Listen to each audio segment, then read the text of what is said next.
Welcome to the history of Rome. In a single generation, Rome had recovered from the devastation of the Gallic sack and regained its dominant position within the region. The plebes had demanded and received greater political power, culminating with the election of the first plebe consul in 366 BC, the year after Camillus shepherded the Licinian law through the Senate. I did not mention this last week, but the admittance of plebes into the consulship also saw the end of military tribunes with consular power as one of the highest offices of state.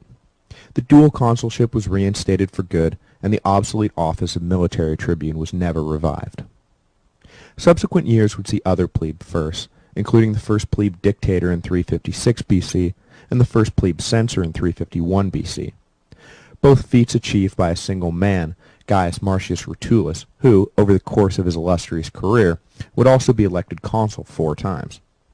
By 343 BC, the Romans were once again seen as the great force in central Italy, and, as we are about to see, this meant that their neighbors forever sought to involve them in squabbles that had nothing to do with Rome or Roman interests. The Romans were the big kid on the block every other kid wanted on their side. As I did last time, I would like to open this week with a quote from Livy, discussing the year hostilities began with the Samnites and its significance in the greater arc of Roman history. From now on, the wars described will be of greater importance. Our enemies were more powerful, and campaigns lasted longer and were mounted in remote areas. For this was the year when an attack was launched against the Samnites, a people who were strong both in resources and in arms. After the Samnite War, which was inconclusive, Pyrrhus was the enemy, and after him the Carthaginians. What a series of momentous events! How often we were in mortal danger to enable us to raise up our empire to its present heights of grandeur, where only with difficulty it is sustained. Rome was on the precipice of its rise to greatness. The Samnites, as I have said previously, were a semi-nomadic tribe from the south-central section of the Apennines called Samnium.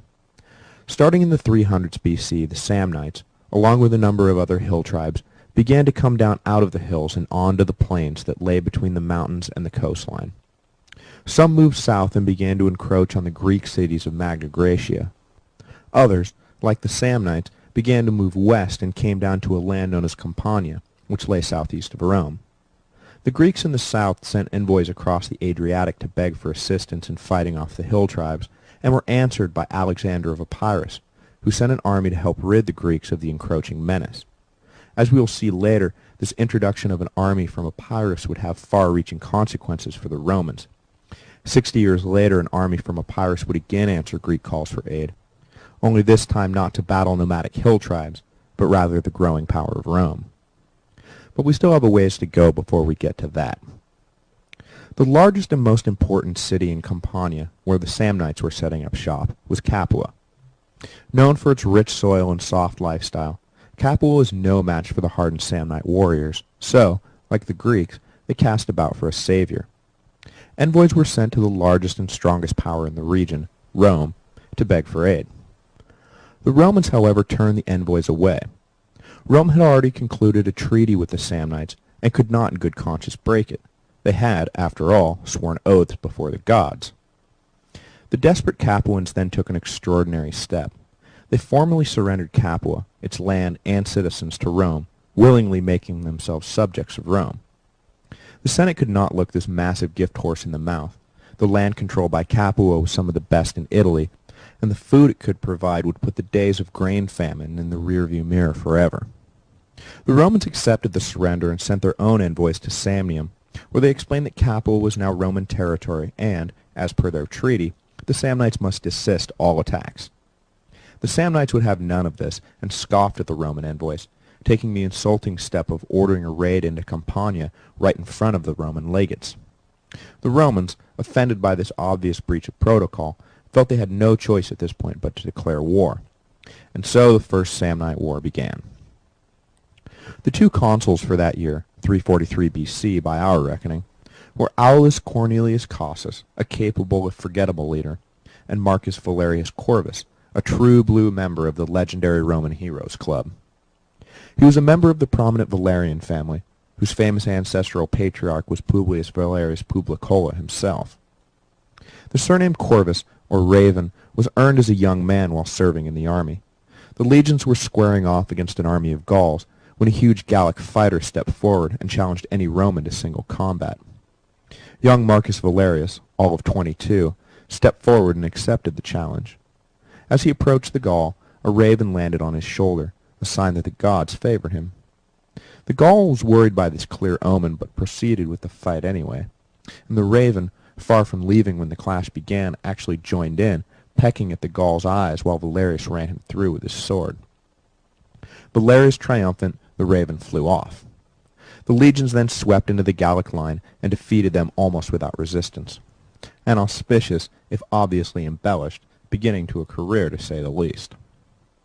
Corvus would be elected consul for the first time the very next year at the unprecedented age of 23. Before dying at the also unprecedented age of 100, he would be elected consul 5 more times and named dictator twice. But getting back to the war with the Samnites, Corvus was sent to protect Campania, and his colleague Cossus was sent to invade Samnium. Between the two, they figured to have the Samnites at heel in no time. Corvus was the first to meet the enemy, and after a fierce battle at the base of Mount Garus, fiercer than the Romans expected, the Samnites were routed. It was not an easy victory, and put the Romans on notice that they were not fighting Volscian raiders anymore. Cossus, in Samnium, almost blundered his way into the destruction of his own army, but was saved by one of his tribunes. The consul had led his army into a ravine, and noticed only too late that the Samnites had taken up a position on the ridge and stood ready to shower them with projectiles. One of his tribunes, Publius Decius, noticed that the Samnites were positioned in the shadows of a steep hill, and if a company of Romans could take the hill, then they would be able to pin down the Samnites, allowing the legions to escape. Cossus immediately ordered Decius and a detachment of volunteers to execute the plan. Decius slipped up and took the hill before the Samnites realized what was going on, and immediately began pelting the Samnites with missiles. In the confusion, Cossus was able to withdraw his army to safety, but Decius was left on the hill, surrounded by an army of angry Samnites who had just been denied an easy victory. Secure on the high ground, the Roman detachment was able to hold out until nightfall, at which point, recognizing their hopeless position, they decided to risk death by sneaking through the Samnite army, rather than remaining on the hill and safely starving to death. They had gone about halfway through the camp when one of the soldiers dropped his shield on a sleeping Samnite. Decius immediately began yelling at his men to attack anything that moved. The Samnites, half asleep and panicked by the sudden violent commotion, did not know what or who to attack. Decius and his men made a break through the army, killing everything in their path. When they emerged on the other side, Decius took a head count and realized to his great pleasure that of the company of men he had led on a sure suicide mission, he had not lost a single man. In the morning they made their way to the Roman camp and were greeted to thunderous applause. Cossus was about to launch into a speech praising Decius when the tribune cut him off, saying that the Samnites were in complete disarray and the time to finish the job was now. Cossus took the advice and sent his army out. The Romans found the Samnites exactly as Decius had described, in confused disarray, attacked them immediately, and won easily. The Romans had now won their first 2 engagements with the Samnites, but the first had been an unexpectedly hard slog, and the latter would have been a disaster had it not been for the tactical blunder the Samnites had committed by not immediately falling on Cossus's legions. The third and final battle of the war was fought at Sussula, near the border between Campania and Samnium. Envoys from that city came to Marcus Corvus with news that the army he had driven off was regrouping and planning to reinvade. Corvus ordered his army forward with all haste, leaving behind all non-essential personnel and gear, marching only with his infantry, cavalry, and what could be carried on their backs. This decision to pack light would prove, unexpectedly, to be the decisive factor in the coming fight. When Corvus arrived at Sussula, he ordered a camp built. Due to the paucity of men and material, the camp turned out to be physically much smaller than the Samnites were used to seeing the Romans build. They assumed this meant that a smaller force was encamped, and all their strategic decisions flowed from this faulty assumption. They decided that the best course would be to starve the small Roman garrison out, and began preparing for a siege. The Samnite commanders, rather than keeping their army together, ordered foraging parties out across the countryside for supplies to sustain their army while they waited for the Romans to surrender. Corvus caught wind of the Samnite activities, and, as soon as the bulk of the army was scattered, he ordered his men to attack. The Samnites were shocked when the whole of the legions came pouring out of the small camp, not the minor detachment they had supposed they were dealing with. Corvus's army took the Samnite camp almost without a fight, and then spent the rest of the afternoon rounding up the dispersed Samnite foraging parties. The Battle of Sisula was over before it had really begun. This victory marked the end of the First Samnite War. Corvus and Cossus were both awarded triumphs, and Decius was given the Grass Crown for his heroics. The Grass Crown was the most prestigious and rarely given military honor, the highest decoration a Roman soldier could receive. It was given to an individual who single-handedly, or nearly single-handedly, saved an entire legion from destruction. It was a rare honor because it was granted only by a vote of the saved legionnaires themselves, and it took extraordinary circumstances for proud Roman soldiers to admit that they had to be rescued. But in this case it was universally understood that Decius had saved their butts, so Decius got the Grass Crown. After the fighting ended, however, the Romans were forced to deal with trouble from an unexpected source, their own legions. During the winter of 342-341 BC, the legions were garrisoned across Campania to keep an eye out for further Samnite aggression. The largest garrison was outside of Capua, the city famous for its soft, easy living and detrimental effect on military discipline. Indeed, as we would later see, some note a marked change in the power and endurance of Hannibal's army after spending the winter in Capua during the Second Punic War. The Roman garrison, cooped up for the winter in camp, looked on at the comfortable Capuans and began asking themselves why a people who could not even defend themselves were allowed to have so much when they, the soldiers who had secured the peace, were given so little. The consuls for that year began to hear mutinous rumors coming from the Campanian legions and took steps to nip the conspiracy in the bud, but the move backfired. Their plan was to quietly reassign the men identified as conspirators and shuffle groups of soldiers around so no hard plans could be laid. But the conspirators quickly caught on, and, rather than reporting to their new assignments, they collected at an arranged point and began to actively plot a rebellion. They were soon strong enough numbers-wise, but lacked a leader to make them a cohesive unit. In a classic display of counterproductive ego and pride, nobody was willing to submit to the command of anyone else, so they remained a body without a head. As they brainstormed for ways out of their dilemma, it was noted that an ex-general, Titus Quintius, lived in the area. Quintius had retired fully from public life, despising the backstabbing intrigue of Roman politics, and the conspirators decided he was the perfect choice to lead them. A company of men was sent to persuade the old man to join their cause. Quintius, however, wanted nothing to do with the mutinous rabble, but was persuaded when the men threatened to kill him and his whole family if he did not come along. Having successfully hijacked a leader, the revolt moved forward, and the men marched towards Rome, though what exactly they hoped to accomplish is unclear. They probably wanted to secure land grants in Campania, but how they thought the Senate, or the people of Rome, would simply give them what they wanted and then go on as if nothing happened is a mystery. The rebellion had taken on an irrational inertia all its own. Upon hearing the news that a rebellious army was marching on Rome, the Senate immediately named Marcus Corvus to the first of his two dictatorships, and he rode off at the head of a legion to stop the mutinous army. They met each other at the Alban Mount, near the birthplace of Romulus and Remus, but neither side was destined to draw their swords in anger. Instead, the occasion was defined by reconciliation and secured Corvus's place in the history books not just as a great warrior, but also a wise and compassionate leader of men. He was loved not just by the men he led that day, but also by the mutineers, most of whom had fought with him against the Samnites. Corvus implored them to put down their swords and not draw the blood of their fellow citizens.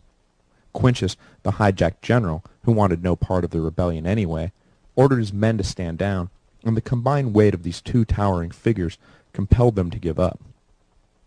Corvus then led a combined force back into Rome, where he famously asked for and received clemency for the rebellious soldiers.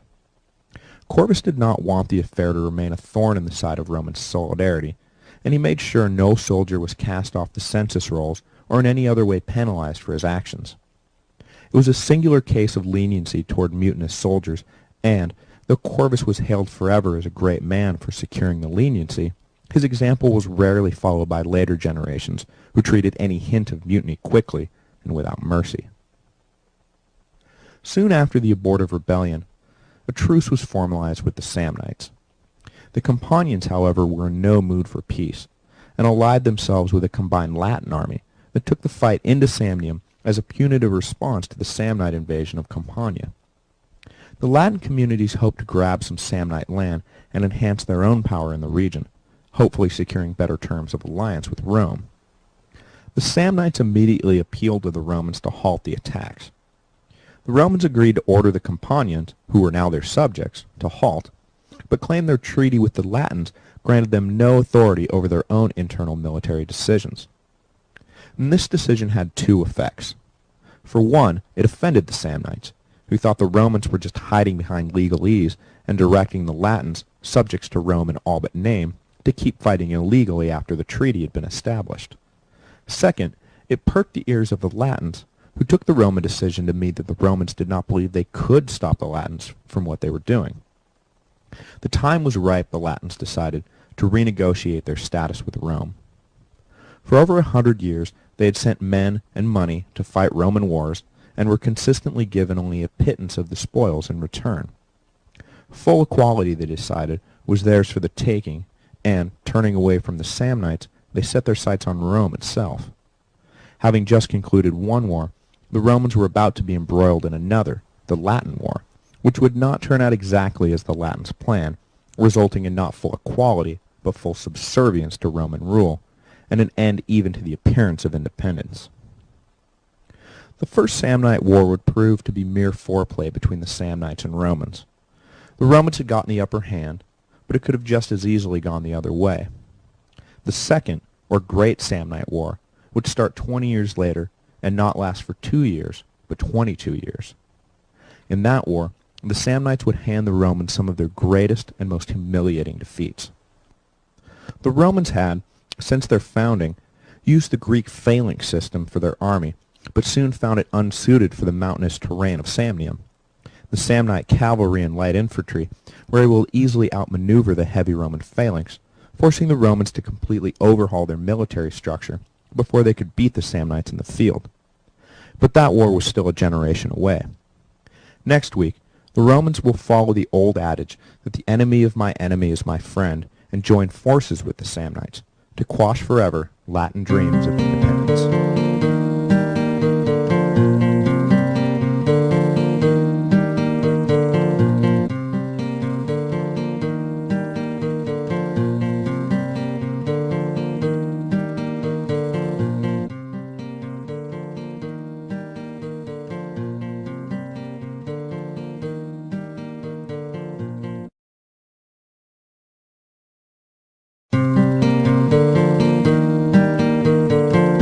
Hello, and welcome to the History of Rome. The outcome of the First Samnite War had been inconclusive. Yes, the Romans had gotten the better of it in battle, but nothing resembling a definitive conclusion was reached. The Samnites seemed content to consolidate their gains and not press the issue, and the Romans were disinclined to take the fight to the next level. They had done right by their allies and driven the Samnites out of Campania. They had no interest, for now, in invading Samnium and trying to conquer a strong-willed, capable, and well-supplied army.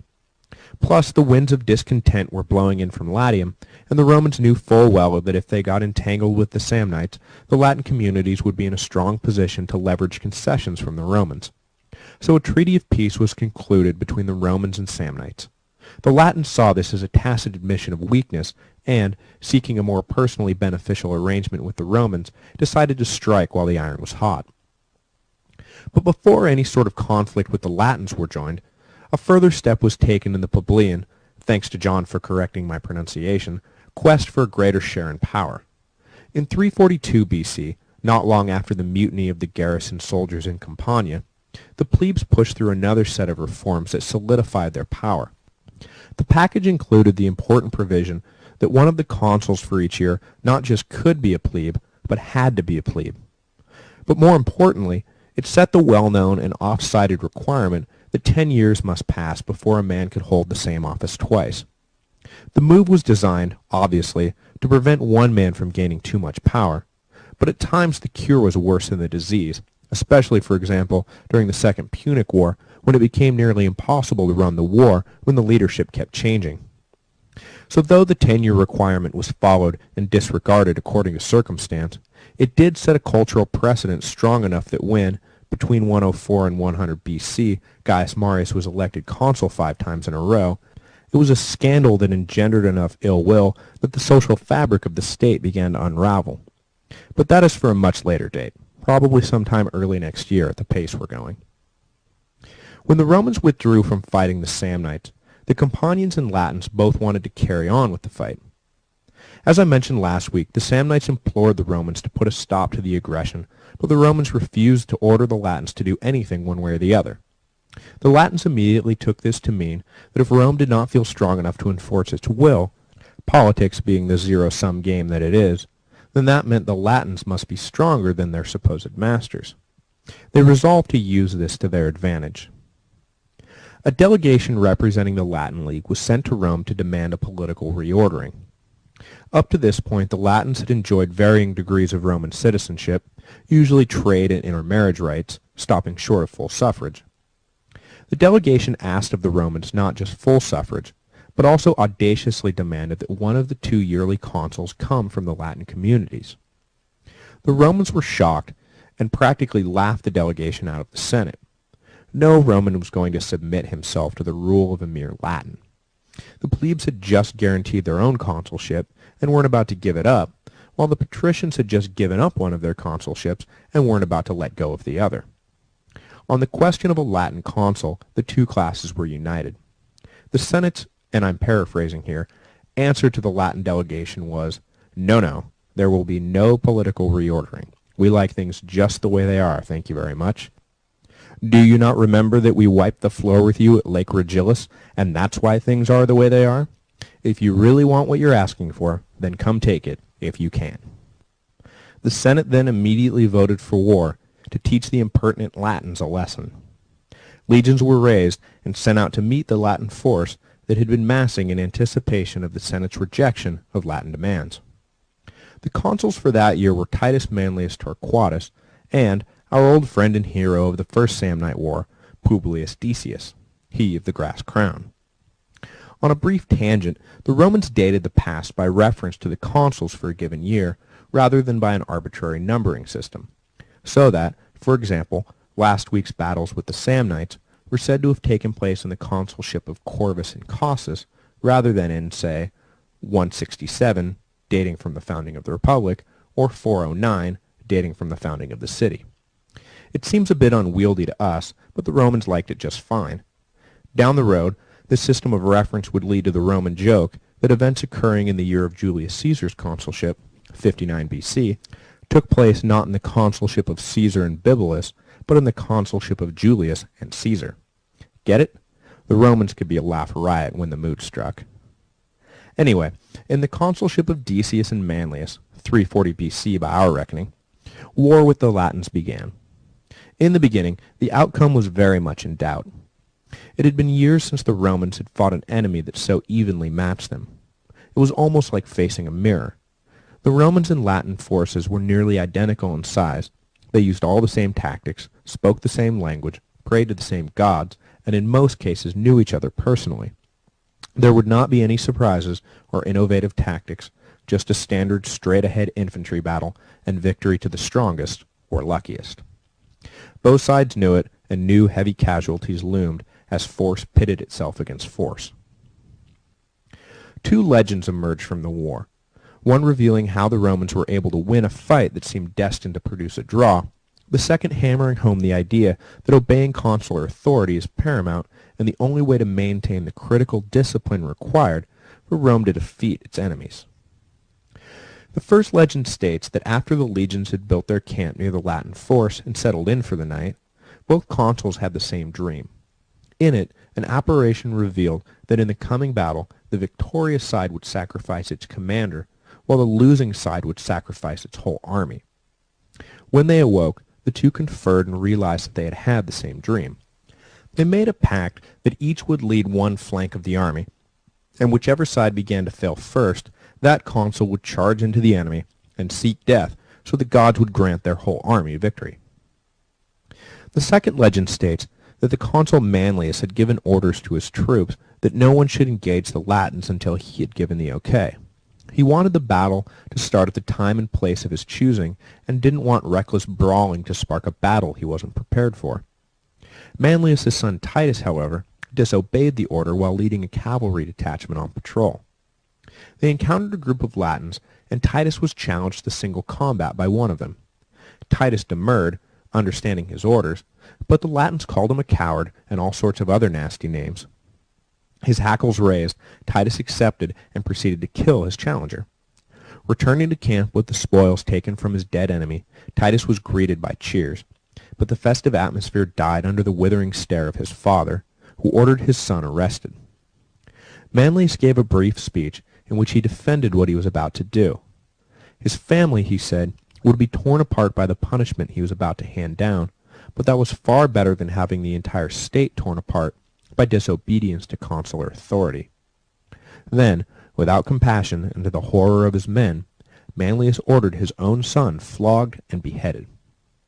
Titus was given a hero's burial, and the army, from that point on, hated their commander, but it was, to Manlius' credit, a far more disciplined and professional army that was doing the hating than before. There is nothing new about either of these legends, and they are both retreads of previous stories. Those of you who know Greek history will recognize the familiar elements of King Leonidas' vision that Sparta must either lose a king or its freedom to the Persians, which led him to make his suicidal last stand at Thermopylae to save his city. And those of you who have followed this podcast will note that Manlius' decision to execute his own son follows closely the story of the consul Brutus and his treasonous sons from the early days of the Republic. Roman annalists were enamored with the idea that Romans of the past displayed a dedication to the state that had fallen out of fashion and needed to be rekindled. To the later Romans, just as it is today and in most other times and places, the past became bathed in the golden light of simple nobility and selfless virtue, whether or not any such thing was true. Legends aside, there was a battle, and it did take place, near the base of Mount Vesuvius. Yes, that Mount Vesuvius. The Latins and Romans lined up for battle, and the fight was joined, with Decius leading the left flank and Manlius leading the right. The fighting was intense and evenly matched, but soon the Roman left began to buckle under the weight of the Latin advance. Supposedly, Decius, knowing what he must do, donned a ceremonial purple-tinged toga and veiled his face. Then, fully armed, he mounted his horse and charged into the opposing line.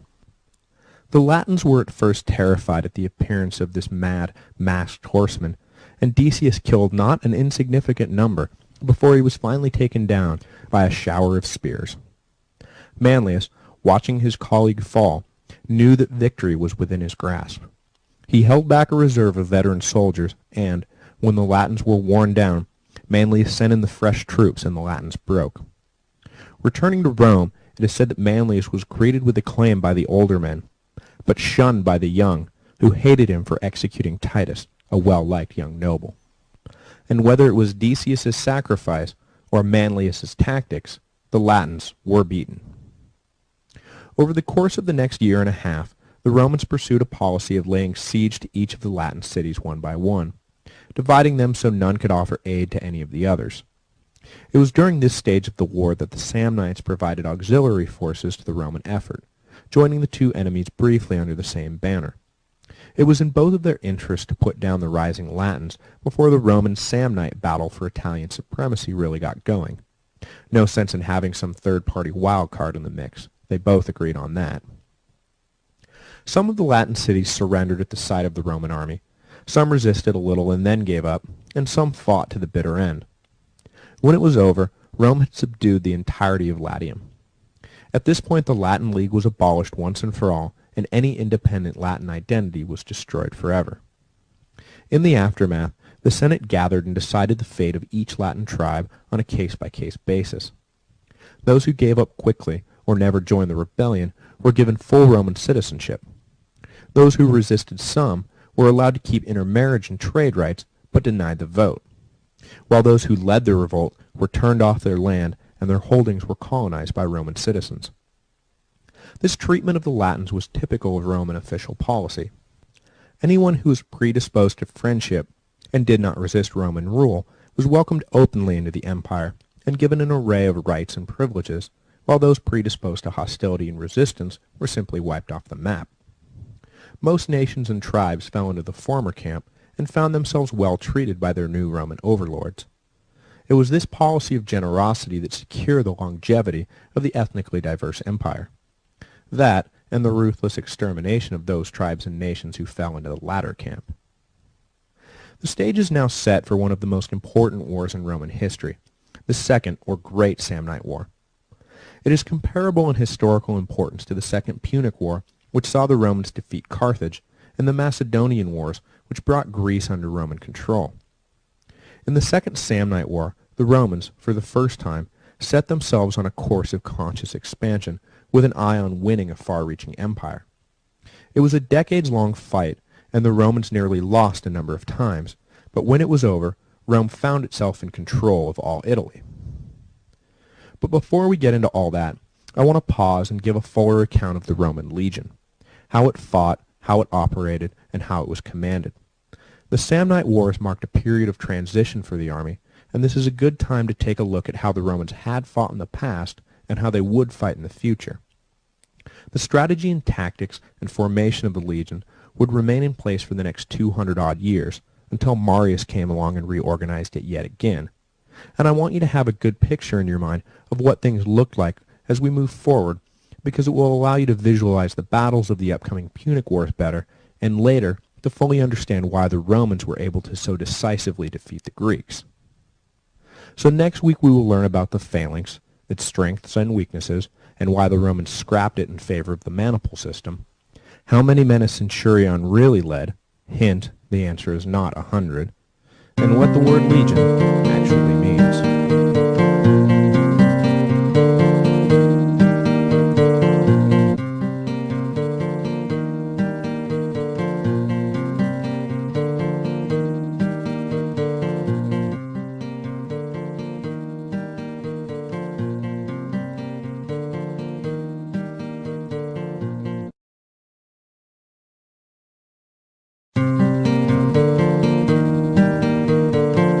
Hello, and welcome to the History of Rome. To answer one of the most basic questions about Rome, why was it able to control so much territory for so long, one need look no further than the Roman legion. There were myriad secondary reasons: competent hands-off administration, sound economic policies, and superior engineering skills. But at the beginning and end of the day, it was the legion that secured the longevity of Rome. No fighting force matched it in the ancient world. But its dominance was not the result of finding a perfect method of organizing and leading men and then sticking to that static model forever. Rather, the Romans constantly tinkered, rearranged, and improved the legions, depending on circumstances. One of the great virtues of Rome, and one the Romans themselves took immense pride in, was their ability to learn from their own mistakes and adopt the superior methods of their enemies. When I was in college, I took a course in ancient political theory where we studied Plato and Aristotle, the Sophists, and other Greek thinkers. But when we got to the Romans, apart from some cursory reading of Cicero and Marcus Aurelius, my professor spent the class periods teaching us legion infantry tactics and how the Roman roads and camps were built. That was Roman political theory, not discourses on the meaning of justice or comparative essays on state organization, but rather how best to build a wall, and how to maintain lines of communication in the thick of battle. The Romans did not spend a lot of time with their head in the clouds, but they did spend a lot of time with their feet in the mud. The power, dominance, and stability and legacy of Rome is all wrapped up in its army. Understanding the legions is critical to understanding the Romans, and shifts in how the legions operated mirrored shifts in the socio-political world that surrounded them. I originally intended this section to be one episode, but as I progressed it kept growing, and so, rather than inundating you with too much information, I have decided to divide it into 2 parts. Today I will give a brief overview of how the legions changed over the years, and then go into detail about the Greek phalanx in particular, what it was, why it was so strong, and what its flaws were. The Romans used the phalanx until the Samnite Wars, when they morphed into a new system I will detail next week. For those of you with a background in ancient history, I'm sure you've heard more than enough about the phalanx, but I want to make sure everyone is on the same page, and I think understanding infantry tactics is critical to understanding classical Mediterranean history as a whole. In general, and this is very general, the army of the Roman Republic had 4 distinct phases. The first phase was ushered in by Romulus when he founded the army. It was originally formed like any other barbarian horde, with a strong leader leading a mass of men who charged at the enemy and battled hand-to-hand, one-on-one, until one side overpowered the other. The second phase began roughly with the class reforms of Servius in the mid-500s BC. At this point, the Romans began to utilize the Greek phalanx, relying on disciplined, group-oriented attacks rather than the free-for-all of Romulus's day. This lasted until the mid-300s BC, when the Samnite Wars exposed dangerous flaws in the phalanx and forced the Romans to reorganize their entire army and start a third phase based around the maniple, which I will discuss at length next week. Later, around 100 BC, Marius ushered in the fourth and final phase of the Republican army, instituting a series of reforms affecting not just how the army fought tactically, but also how the soldiers were recruited, removing property qualifications and creating the first full-time professional legion. This was a major contributing factor to the death of the Republic and the rise of the Imperium. At this point in the podcast, we have reached one of those watershed moments, the mid-300s BC, that saw a transition from one of these phases to another. And this transition is particularly of vital importance because it moved Rome from having just another classical Greek hoplite army to having an army that was distinctly Roman. The Romans, as I've mentioned, were heavily influenced by the Greeks, not just in art and culture, but also in the employment of arms. In the mid-7th and 8th centuries BC, the Greeks adopted a formation of attack called the phalanx, which was composed of individual soldiers called hoplites. The phalanx was the most formidable method of attack in its day and spread throughout the Mediterranean, finding its way to Rome, as I said, around the mid-500s BC. Put simply, the Greeks abandoned the chaotic charges of man-to-man fighting in favor of a highly organized formation, which would charge and engage the enemy as one. For hundreds of years, the only thing that could stop a phalanx was another phalanx of equal strength, hence the speed of its adoption throughout the Western world. A phalanx was composed of a single line, 8 to 16 men deep, depending on the battlefield and number of hoplites available. As a rule of thumb, deeper was better for phalanxes, and there were accounts of phalanxes up to 50 men deep in some battles. Commanders had to make hard choices, however, because the line had to be long enough to prevent any outflanking maneuver, which meant certain death, so a balance was always sought between length and depth. At Marathon, for example, the Greeks gambled by spreading their phalanx thin to prevent the numerically superior Persians from outflanking them. The gamble paid off, but the Persians nearly did break the thin Greek line, and had they done so, the history of the world would have been altered dramatically. During battle, the men in the front line held their oval shields, called hoplons, hence the name hoplite, in their left hands and long spears in their right. The hoplites stood close together, and in such a way that their shield protected the man to their left, and the man on their right protected them. This formed a shield wall that was virtually impenetrable. In between the shields, the spears of the second, third, and sometimes fourth ranks shot through the gaps, stabbing and gorging anything they could. A mass of individual fighters would simply be massacred if they attempted a head-on attack. They would be unable to break through a well-disciplined phalanx. Now I know what you're thinking. If a phalanx was 8 or 12 or 16 men deep, and only the front 4 lines were attacking, what were the other 4, 8, or 12 lines doing? The answer is threefold, but all three folds relate to the all-important task of maintaining the cohesion of the phalanx. The first fold is that as the phalanx initially charged each other, and in the subsequent shoving match, the front lines had to be braced by the men behind them, so they literally, physically, could not be pushed back. The second fold is that the most common way a phalanx was broken was by retreat from the rear. Once men started running out the back, there was no more bracing, no more support, and the other army could push right through you. A deep line meant removing those back ranks from danger, and hence removing their desire to run away.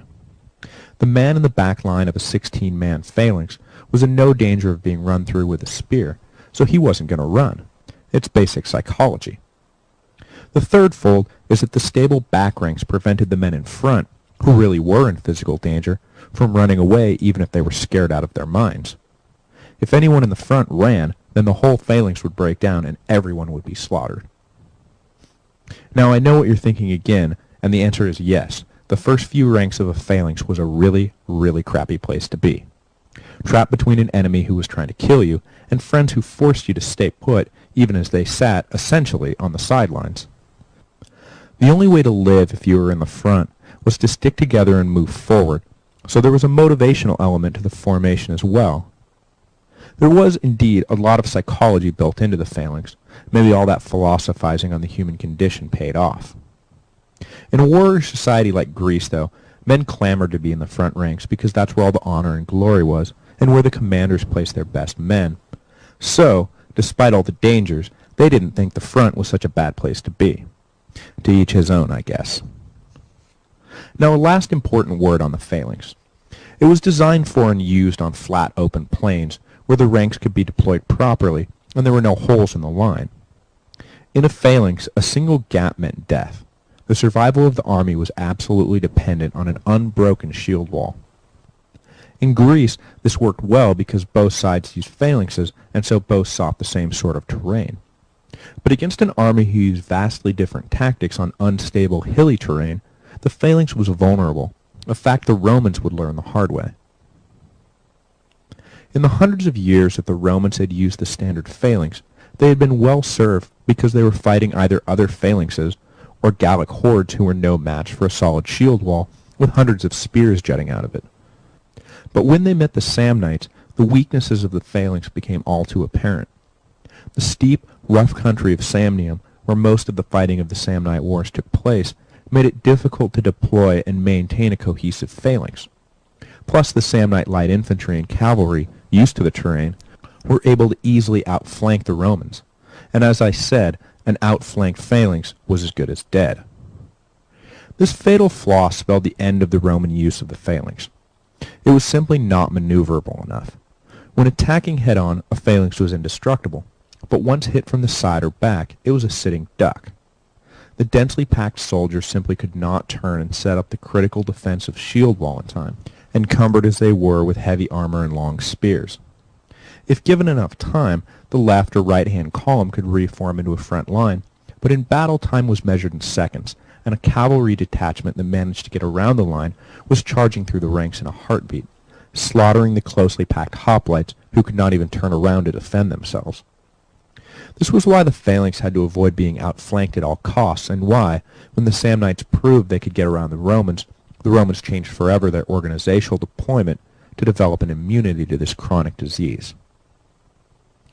What the Romans developed was the system that has been handed down as the classic Republican army formation, which we will talk about in detail next week. The maniple system and its three-line deployment, famously referred to as a phalanx with joints.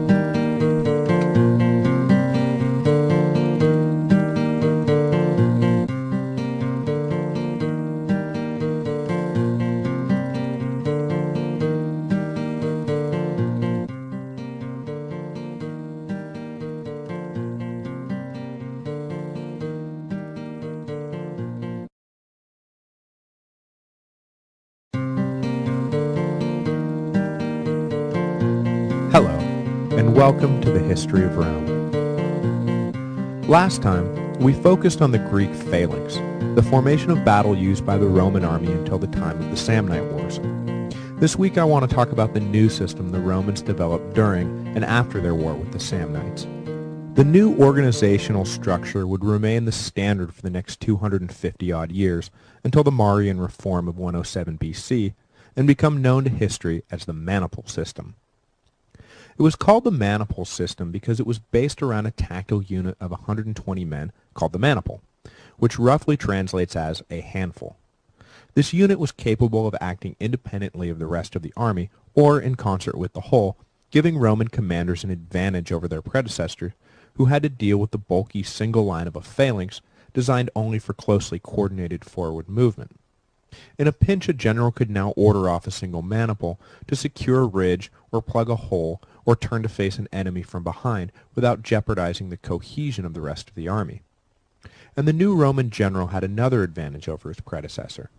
The Romans abandoned the single line in favor of a staggered three-line deployment. At the outset of battle, the lines formed with 10 maniples in the front, 10 in the middle, and 10 half maniples in the back, arrayed in a checkerboard fashion. Some sources say there were 15 maniples in the front line, and some say there were 15 in the front too. The specifics are hard to weed out due to the lack of source material and the competing claims held therein. So I'm saying 10, 10, and 10 because that seems to be the general consensus, but just know that I could be wrong, and without a time machine we'll never know for sure. Somewhere between 10 and 15 in the front two lines anyway, and definitely 10 in the back.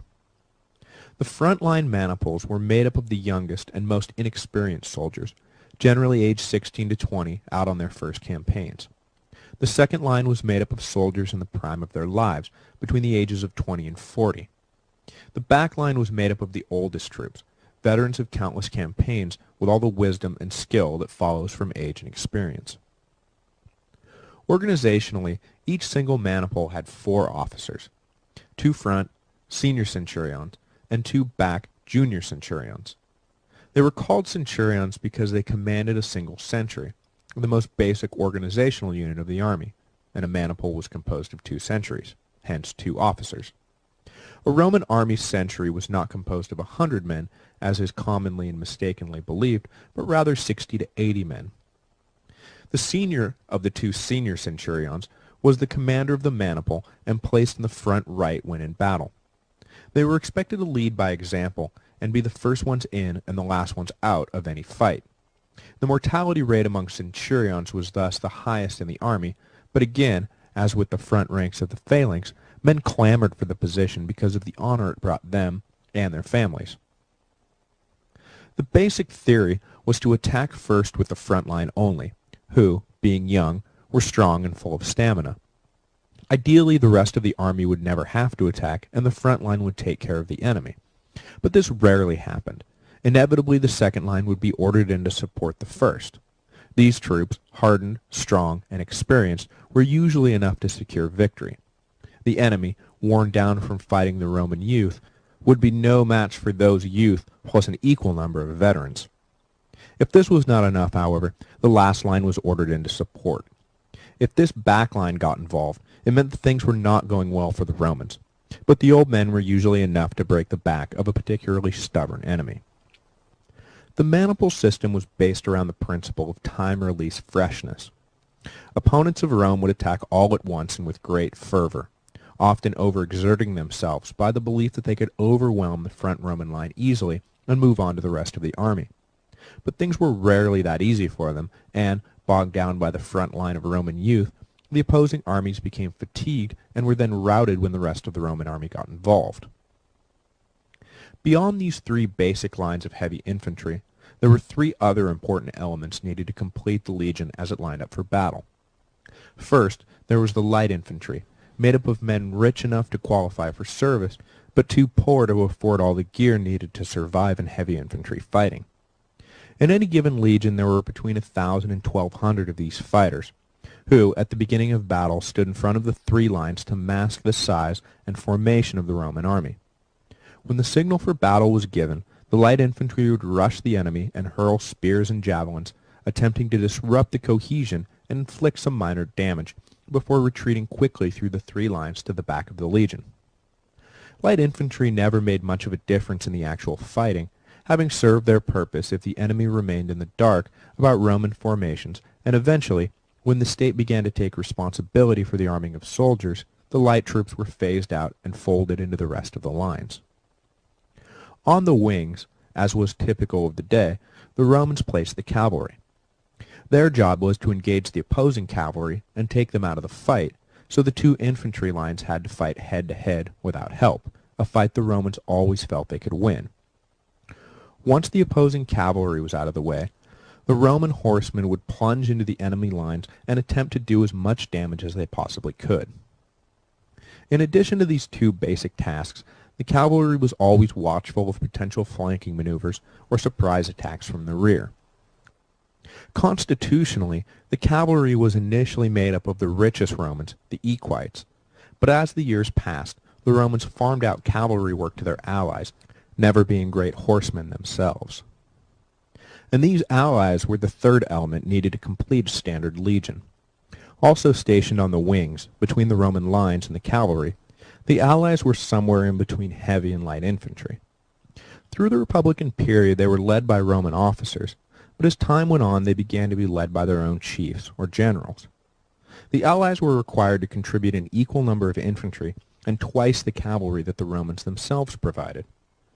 These draft requirements would cause constant tension between Rome and her subjects, and was the main precipitous for the Latin War, the Latins becoming fed up with sharing equally in the burdens, but getting shafted in the spoils.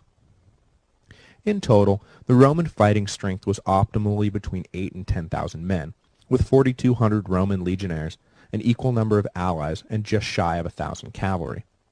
The numbers varied based on time, place, and mitigating factors, and these numbers are round, but they will give you some idea as to the size of the legion as it marched into battle. When it marched from place to place, however, it was attended by a baggage train of non-combatants numbering themselves in the thousands. So it would not be surprising to see a legion of 4,200 men marching through the countryside 15,000 strong. When actually engaging the enemy, the Roman tactics were straightforward. Each soldier was equipped with 2 spears and a sword. As they approached the enemy, they hurled the spears and inflicted as much damage as they could before meeting them hand to hand. And this tactic differs little in theory from today's artillery, which is supposed to soften up the enemy for an infantry attack. The Romans experimented with the composition and design of their spears, settling generally on an instrument that had a thin metal connector between the blade and shaft, so when the spear struck its target, the thin metal connector would bend under the weight of the heavy shaft behind it. And this served 2 purposes. It weighed down soldiers and shields that were struck, but it also made the Roman spears unusable to the enemy, for it was common practice in the ancient world to throw back spears hurled in by the enemy. When the gap between the armies was closed, the legionaries pulled out their short swords, double-edged and sharp at the tip. This could be used either for stabbing or slashing, and were incredibly destructive in close quarters. The famous gladius has not appeared yet in our narrative, which emerged after the Romans encountered Spanish swordcraft in the next century, but the principles behind that famous sword were already present. Once engaged in hand-to-hand combat, it was simply a matter of killing or wounding everything that moved until the enemy broke and fled. In addition to these forward, offensive-minded tactics, the new maniple system also had a built-in defensive strategy. If the front lines were overwhelmed, they could quickly retreat between the gaps in the middle line and regroup behind the more capable middle-aged fighters, and if they faltered, then they could all hide behind the third line, and by this time the first line would be ready to fight again, which allowed the Romans to retreat without having it devolve into a frightened, unorganized free-for-all. The phalanx lacked this element, and once it broke, it was every man for himself. The maniple system also had the advantage of being far harder to flank than a phalanx. Any attempt to do so would either be met by the cavalry, backline maniples ordered forward, or by frontline maniples themselves peeled off from the main fight and sent in a different direction. All in all, it was a significant advancement from the phalanx, and as we will later see, when the Romans clashed with the Macedonians around 200 BC, the result would be a clear and decisive victory of maniple over phalanx. But it was not just the system that made the legion so dominant. It's not that anyone could be inserted and the result would have been the same. Nor was it the case that the Romans were bigger or stronger than their opponents. In fact, in many cases, facing huge lumbering Germanic tribes, the Romans looked puny by comparison. Rather, the legions prevailed because of a group discipline that became the nightmare of opposing armies. In general, ancient warfare was a passionate affair, with lots of yelling, chest beating, and frenzy. But the Roman legion was a cold, inhuman machine. They were never intimidated and rarely broke ranks.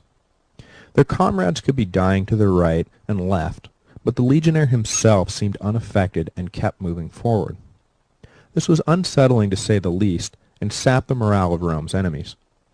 The Roman soldier did this not because he was unfeeling. Quite the contrary, the Romans were a passionate people.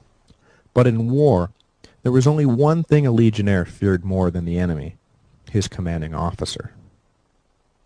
Roman discipline was notoriously harsh, though it was not without its positive aspects. It was based on a system of rewards and punishment that were designed to promote bravery and eliminate cowardness. Punishment ranged anywhere from psychological humiliation. For example, a disgraced sentry might be forced to eat standing up, so their comrades would always know who had lost their standard, to scourging for, say, disobeying orders, and up to death, a punishment that was handed down routinely when the actions of an individual put the entire army at risk, like, for example, falling asleep while on sentry duty. Woe to the sentry who fell asleep. He was stoned and beaten to death by his comrades. Not a pretty sight, but keeping watch was a sacred trust that could not be breached under any circumstances. It was simply too important. On the flip side, the Romans invented a plethora of fancy medals and awards given out to soldiers who distinguished themselves in battle. I have already talked about the grass crown given to a soldier who saves an entire legion, but there were literally hundreds of other honors. For example, an award was given to the first man over a wall when the army was assaulting an enemy camp or city. And this was not taken lightly. For whole centuries, lines and legions took it as a matter of great pride when one of their own took the prize. So when competing claims were brought to the attention of a commander, great care had to be taken in adjudicating the decision, because tempers were always running hot when awards were on the line. The most common rewards ranged from double rations, a huge motivator, to promises of more land when released from service, to heads of cattle. Anything a soldier valued would be metered out for instances of selfless bravery, which the Roman commanders were always promoting. There was a darkly humorous case during the Second Punic War of a commander promising extra rations for every enemy head brought back to camp. But the soldiers became so burdened by the work of beheading and carrying heads that they began to actually lose the fight. And in the heat of battle, the commander had to issue a proclamation that everyone would receive extra rations regardless of the heads, but they did have to actually win the fight, which the soldiers, now free of their grisly baggage, promptly did. This discipline allowed the Romans to keep their cool in battle and keep plugging away rather than running. They knew what would happen if their corpse was found on the field with a wound in the back. They would be buried without honor, and their family would be ostracized. Those who fled from Cannae, one of the greatest defeats in Roman history, were never allowed to return home, remaining in exile, fighting in Sicily until finally they were allowed to serve as bait for Hannibal and die with dignity in a suicide mission, something they had pleaded for years and were finally granted.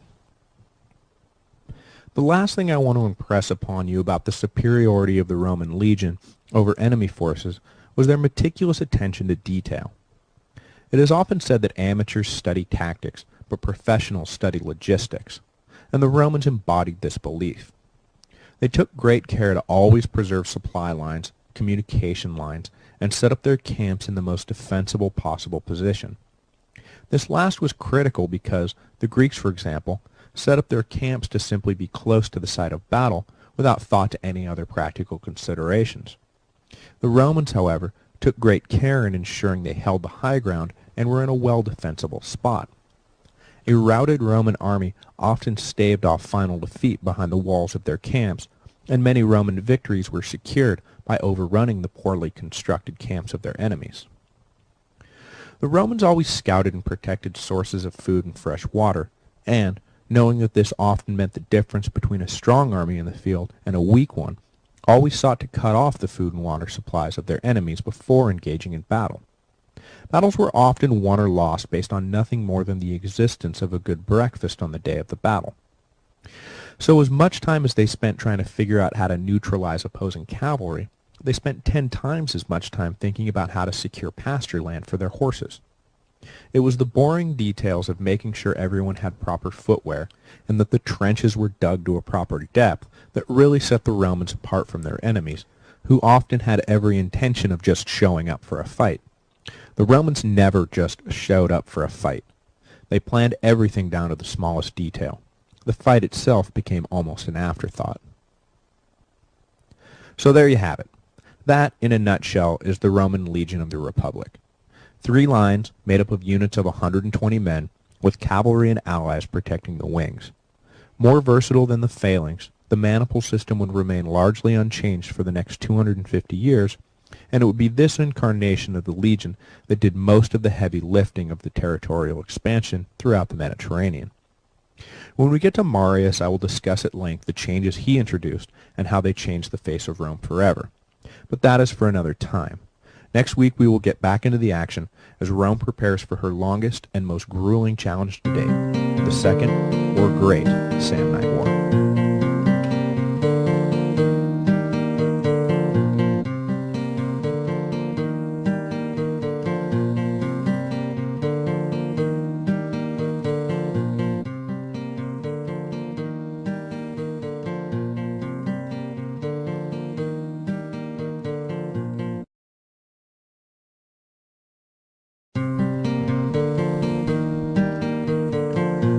Hello, and welcome to the History of Rome.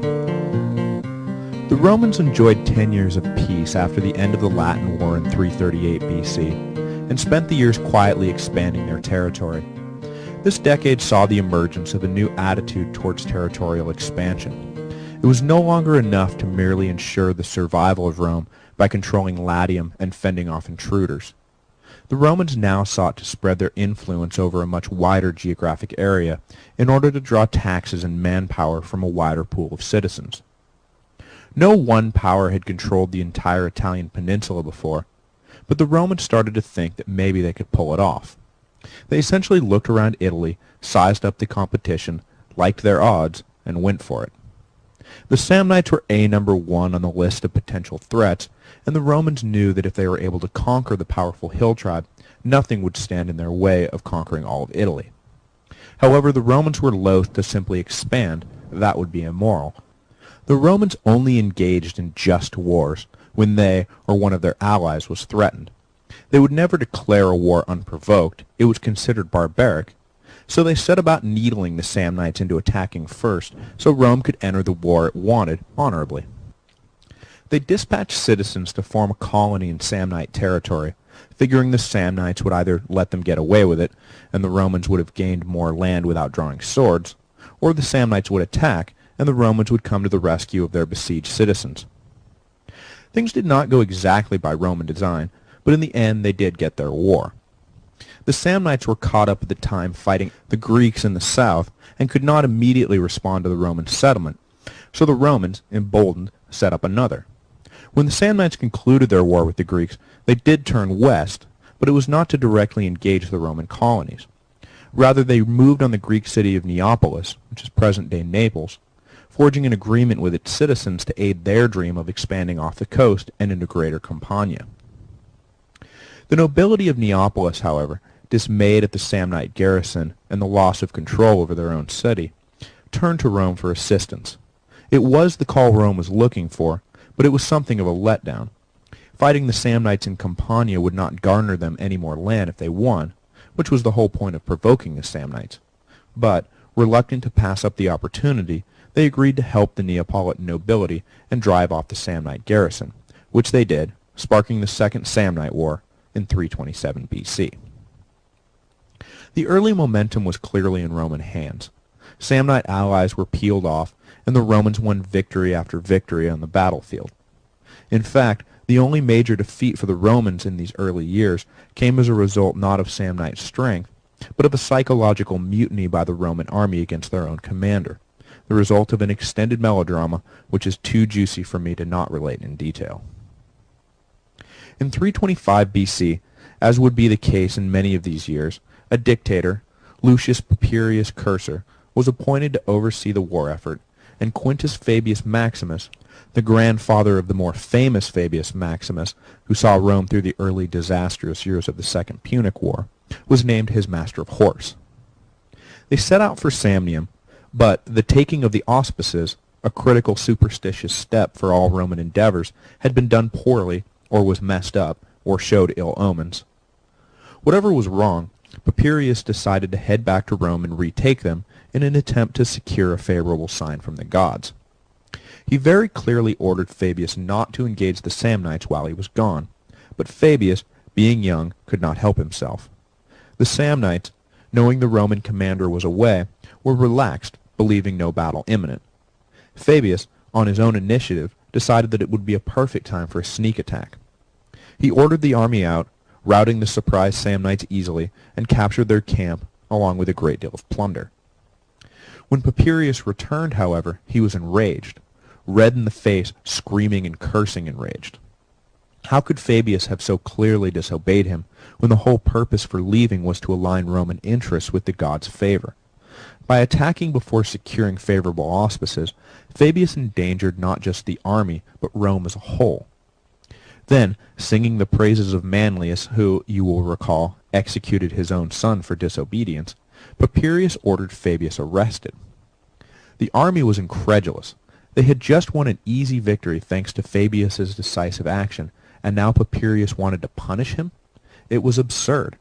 The general feeling was that Papirius was simply jealous for missing out on the glory. Despite entreaties from the officers, however, Papirius insisted on Fabius's arrest. A slow-moving riot began to build, which was cut off only by nightfall, and during the night, Fabius, understanding that Papirius had every intention of executing him the next morning, escaped from the camp and made for Rome with all haste.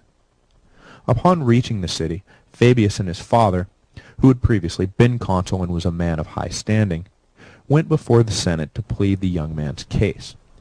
Papirius showed up, and the scene from the camp was repeated. Papirius was a towering inferno of rage. He railed against Fabius's disobedience and sacrilege, and pointed to the irreparable harm the boy had done to army discipline and the moral fiber of the state itself. There was nothing untrue about what Papirius said, but the Senate pleaded with him to go easy on Fabius. He was a popular young noble, and, after all, had just won a great victory. Wasn't Papirius taking this all just a bit too far? By this point Papirius was getting shrill, and I can't help but picture the senators looking sideways at each other as he launched into another red-faced harangue, and thinking, geez man, lighten up. In the end, when it became clear that absolutely no one supported him, Papirius attempted to salvage some dignity, not just for himself, but for the office of dictator, which was in danger of becoming irrelevant. He agreed to lift the sentence of death and content himself with stripping Fabius of his power and leaving him behind in Rome. Returning to the army, Papirius ordered his troops to pursue and engage the reformed Samnite army, but this time, instead of an easy victory, the Samnites managed to get the upper hand. The Roman soldiers, who loved Fabius and hated Papirius, had no intention of letting the dictator win any battles, so they, in effect, threw the fight. Papirius, though, did not ride off into the history books as a shrill and overbearing failure, and to his credit he saw the error of his ways. He had come down too harshly on Fabius, and in doing so had lost the support of his troops. So he spent the next few days endearing himself to them, visiting the wounded and treading lightly with his discipline. He won back the favor of the men, and when he ordered them out to fight the next time, they did not disappoint, and delivered to him the victory that he sought. Over the course of the war, Papirius would serve as consul 4 times, and when he finally did ride off into the history books, he was remembered as a great commander and one of the best men of his generation. After Papirius's victory, the Samnites sued for peace, but the Roman Senate demanded such lopsided terms that the Samnites could not accept, and the war continued. It would prove to be a mistake of the highest order, because the Romans were about to walk into one of their greatest and arguably most humiliating defeats in their history. At least at Cannae, the Roman army was beaten in the field, but Caudine Forks ended with the Romans so completely outmaneuvered that their army never drew their swords before offering them to the Samnites in surrender. Many saw it as punishment for the hubris Rome had shown towards the Samnite peace envoys. The defeat at Caudine Forks, however, just as the defeat of Cannae would a century later, did nothing less than prove that the Romans were cut from a completely different cloth than their contemporaries. Any other state, when faced with such catastrophic defeats, would have quit and prayed for mercy from their enemies. But the Romans never even gave it a thought. They never quit. They just kept coming. At Caudine Forks, the Romans were set up perfectly by the Samnite commander, Gaius Pontius.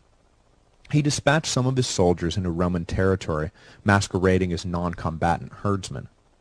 When they inevitably fell into the hands of Roman patrols, they all told the same story to their captors. The full force of the Samnite army was besieging the city of Lucaria, a Roman ally. The Romans, hearing this information repeated from multiple sources, bought the story hook, line, and sinker. They sent both consuls with their armies to aid Lucaria, but, of course, the Samnites were nowhere near Lucaria. They were stationed near Caudium, specifically at the pass where the Romans would have to travel to get to Lucaria. Called the Caudine Forks, the pass started very narrow, then opened into a wide plain, and then became very narrow again on the way out. On either side, steep peaks prevented any movement besides forward and backward. The consuls led their army hastily into the pass, believing all the danger to lie ahead. But when they reached the other side of the flat plain, they found their exit blocked off by a pile of boulders. Sensing that something was amiss, the consuls immediately ordered a retreat, but by this time it was too late. The Samnites had already blockaded the other end as well. The Roman army was trapped and in a hopeless position. Soldiers joked darkly about their pointless labor as the consuls ordered them to build a fortified camp. There was no getting out, and there would be no attack to repel. The Samnites would simply wait the requisite 3 days for them to run out of food and demand surrender. The consuls and their officers recognized the immensity of their blunder as they tossed around impossible to execute escape plans. The next morning Pontius sent for his father, who, though retired, was a great military strategist, and asked for the old man's advice about what to do with the trapped Romans. At first his father sent word that Pontius should let the army walk away unharmed.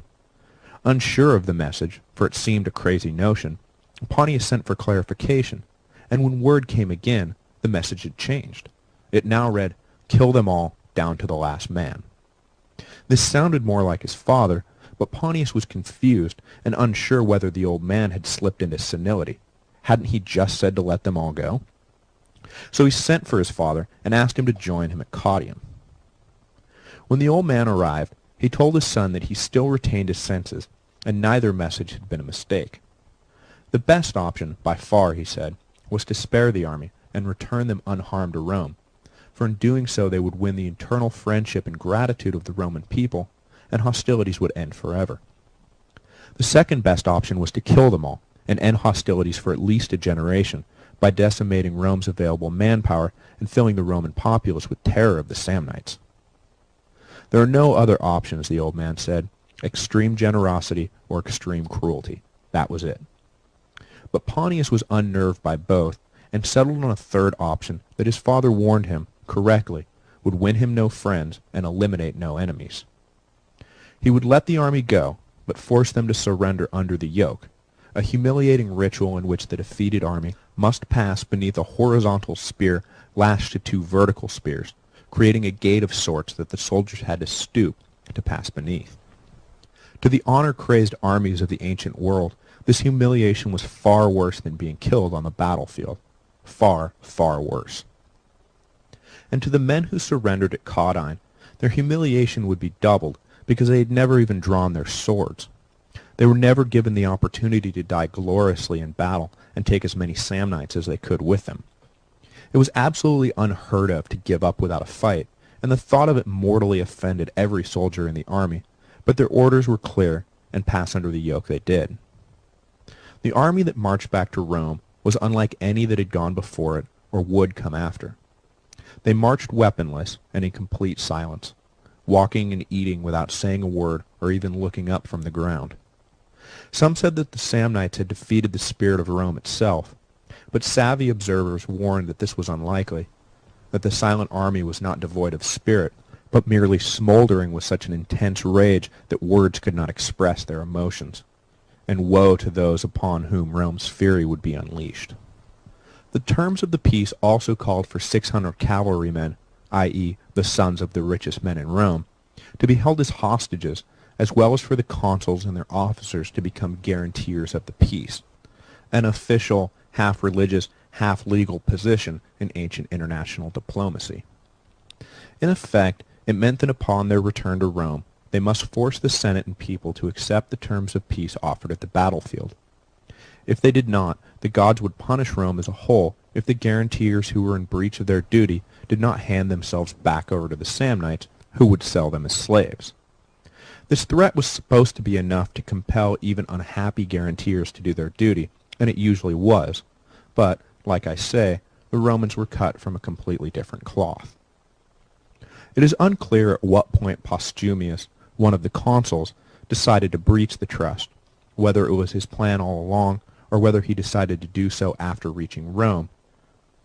But when he stood before the Senate and delivered the official account of events leading up to the surrender and the terms of the peace, he urged them not to accept, but reject the Samnites' offer and immediately re-raise the army and attack. He and his colleagues had been foolish, but that did not mean Rome itself should admit defeat. Further, he said, he and his officers would immediately march back to where Pontius waited for word and surrender themselves, releasing Rome from its obligation to honor the terms of the treaty. The Senate, who had been ready to castigate Postumius and his colleague in the harshest terms, now praised them to the heavens. The two consuls and their officers, a priest in tow to witness the whole thing, returned to the Samnite army and surrendered themselves, announcing that Rome rejected peace and did so with the full favor of the gods. Pontius was incensed and refused to accept the surrender, claiming that the sneaky Romans were just trying to weasel their way out of defeat with a legalistic reading of the pact. No one who swore to be a guarantor abandoned his duty and thought that just by surrendering himself he had absolved his nation of guilt. It was outrageous, but there Postumius stood doing exactly that. If Rome wanted to play chicken with the gods, that was fine with Pontius, and ordered his men to let Postumius and his officers walk away unmolested, so the offer of surrender would never be accepted, and the pact, at least from the Samnite perspective, would remain in breach.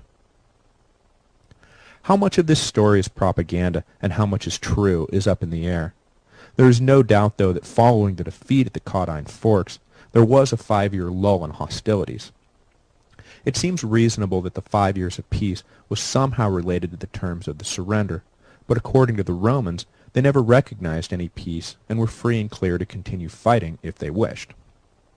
I suspect that the story of Postumius' surrender is overblown. It mirrors closely a story from the First Punic War, in which a captured general is returned to Rome to secure a peace treaty, but instead tells the Senate to keep fighting and then honorably returns to Carthage, where the promise of torture and death await him. But even if the Romans had believed they could keep fighting, unbound by any treaty, that did not mean that they would necessarily have wanted to. Caudine Forks had been a humiliation, that much is certain, and the Romans would have had no interest in allowing history to repeat itself. Perhaps the 5-year layoff was simply Rome being cautious. Clearly the Samnites were more clever than they had been given credit for. There was no sense in giving them the opportunity to crush Rome's dreams of empire so soon after they had been fully, consciously articulated. The Romans would bide their time. Patience was another great Roman virtue. They were in no hurry. They just wanted to be sure of victory. Most likely, though, a 5-year peace was forced on the Romans, who had no choice but to submit to the Samnite terms, and no such episode of bold defiance ever occurred. Next week, we will pick up when hostilities begin again, around 315 BC. At that point, the Etruscans in the north and the Greeks in the south would both become involved as well, leading the fight between the Romans and Samnites to become a struggle that embroiled all the major powers in Italy.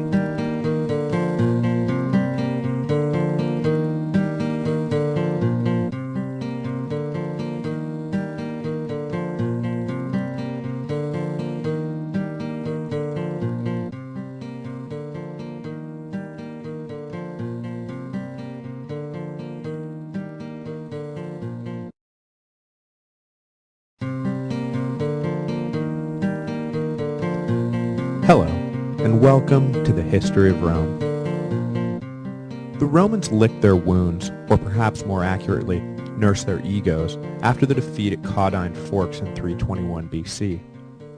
5 years passed with the Romans engaging their neighbors in minor skirmishes, but avoiding another major confrontation with the Samnites.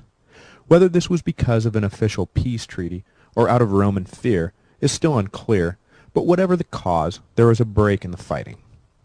All that changed in 316 BC, however, when the Romans, confident once again, marched out and attempted again to conquer the Samnites. This second stage of the war started out no better for the Romans than the first had ended, though. But they soon gained the upper hand, and after 10 years of hard fighting, the Romans would force the Samnites to submit in 304 BC. In the race to victory, the Romans stumbled out of the gates.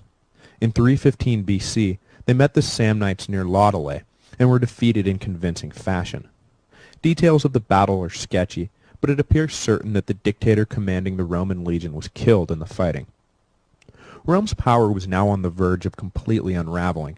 They had lost a major battle at Caudine without a fight, and now, on their big comeback tour, when they actually took the field against the Samnites, they were soundly beaten. Things were not looking good for the Romans. Campania, the territory over which Rome and Samnium had originally clashed, was perilously close to abandoning their treaty with Rome, so recently entered into, and giving themselves over to the Samnites. Tarentum, a major Greek city in the south, had already declared for the Samnites, and now negotiations had begun to bring the Etruscans into the fray. However, the Etruscans bought high on Samnite power, and, when they did enter the war, found themselves overmatched by a newly resurgent Rome. It was during these years that the Romans began to radically alter the legion's organization and tactics, switching from the clunky phalanx into the maneuverable three-line maniple system. Once the structural deficiencies of their army were ironed out, Rome's advantage in wealth and manpower left little doubt as to the final outcome of the war. One of the ways that wealth manifested itself as an aid to the war effort was in an infrastructure project that survives today, a living monument to Roman engineering genius, the Via Appia, or Appian Way. During the First Samnite War, though they emerged victorious, the Romans struggled constantly to move troops and supplies south into Campania and Samnium in anything resembling quick time. Wet, marshy land separated the 2 points, literally bogging down efforts. Roads through the foothills above were too hazardous, and the only other route was a long, arduous trip along the coast. The Romans needed a way to get into Campania quickly, and began to entertain the idea of building a straight road linking Rome and Capua, the capital city of Campania. The proposals never got off the ground, as resources were tied up first with the Latin War, then again with the Samnites, but in 312 BC, a man came forward with the vision and will to accomplish the goal. Appius Claudius, whose name was attached to the road for his efforts, was a member in good standing of one of the more controversial families in Rome, the Claudi. Implacable foes of the Publians, the Claudi never lacked for enemies. Indeed, it had been another Appius Claudius who had headed the Decemviri in its efforts to consolidate power after compiling the 12 Tables of Law around 450 BC. But the Appius Claudius of whom we speak today outdid them all in pomposity and pretensions to infallibility. He remains himself one of the more interesting and infamous figures in Roman history, both the driving force behind some of the most ambitious public works projects in history, and a man who seemed coolly untroubled by his own thrashing of constitutional and religious precedents. Claudius was elected censor, an office of enormous importance, in 312 BC, along with a colleague. One of the critical functions of the censors at this point was to declare who was eligible for the Senate and who was eligible to vote. Claudius, rather than simply following the previous year's rolls, as was the custom, decided to drastically alter the composition of the Senate and the electorate, expelling members he considered his enemies and enrolling men who promised him loyalty. Aghast, his colleague resigned, knowing that if he did so, Claudius would be stopped, because any time one censor died or resigned, the other stepped down so 2 fresh censors could stand in their place. But Claudius refused to step down, sparking a minor constitutional crisis. The manipulated Senate, however, made of senators who owed their office to Claudius, predictably remained silent. Despite calls for his head, Claudius remained in office. He then further infuriated public opinion by taking certain sacred rights away from a family he disapproved of and passing them into the hands of public slaves. For this offense, Claudius was allegedly struck blind by the gods, though accounts of his eyesight loss do not crop up until later in the annals, and then seem to only describe his final days as old blind Claudius declaring Rome's determined opposition to Pyrrhus's invasion. In any event, blind or not, Claudius set to work on his pet projects, two of which stood foremost in his mind: the road to Capua, which would bear his name, and a series of aqueducts that would guarantee a fresh water supply for Rome, which would also bear his name. The Romans had finally accepted Claudius as single censor and even applauded his lead in the public works, but he set off a fresh firestorm when his term of office expired after 18 months. He shocked everyone by declaring that he would not be stepping down. Rome was aghast at this sacrilege. He had sworn an oath to step down, and now flouted it with all the hubris of a Greek tragic hero. In the end, Claudius would remain censor for 5 unprecedented years, generally upsetting constitutional purists, but endearing himself to the people with his liberal dispensations from the treasury, the obvious benefits of his projects, and his policies of enfranchisement, for he extended the vote to landless citizens who otherwise had no voice at all. He proved sufficiently popular that when he stepped down, he immediately won election as consul. In later years, the scandals of Appius Claudius were largely forgotten, and he was remembered first and foremost as the man who gave the Romans their most important road and their most important network of aqueducts. The Appian Way, after it had served its immediate military purpose, would evolve into the main artery of travel and trade for the Romans, eventually stretching over 500 miles southeast across the peninsula. Equipped with their new road, made of stone, bowed to prevent water collection, and supported by retaining walls, the Romans were now able to keep their troops in Samnium far better supplied than before, and the war began to slowly turn against the Samnites. The Roman strategy was straightforward, though it took years to see it through to the end. The Samnites, unlike their neighbors in the lowlands, did not concentrate in large cities, and as a result, there was no one place the Romans could target to bring a swift conclusion to hostilities. They had to proceed piecemeal, cutting off Samnite communities from each other by holding the mountain passes and building fortresses along navigable rivers. Once an area was secure, the Romans could move on, at all times doing their best to cut off supply routes and access to summer or winter pasture land, and so disrupt the entire Samnite way of life. In this way, the Romans slowly hemmed in the Samnites and annexed more and more of their territory, sending in colonists and taking possession of Samnium bit by little bit. The Samnites, however, were not the only enemy the Romans now faced. The Etruscans, mustering what solidarity they could, rose up in arms in 311 BC and opened a whole new theater of operations. Each year the Romans designated one of their consuls to handle operations in Samnium, while the other went north to Etruria. It speaks volumes of the manpower and wealth available to Rome that they were able to run wars on 2 completely separate fronts and emerge victorious from both. The Romans were in the driver's seat for most of the decade, with the Senate truly gripped by panic only once, in 310 BC, and even then it was a panic from a lack of information rather than from any true danger. In the north, the consul in charge, former insubordinate master of horse Quintus Fabius, went off the radar for a while. He had defeated an Etruscan army, and the survivors had fled into the Ciminian forest, a dense, roadless, wooded area which was off limits to the superstitious Romans.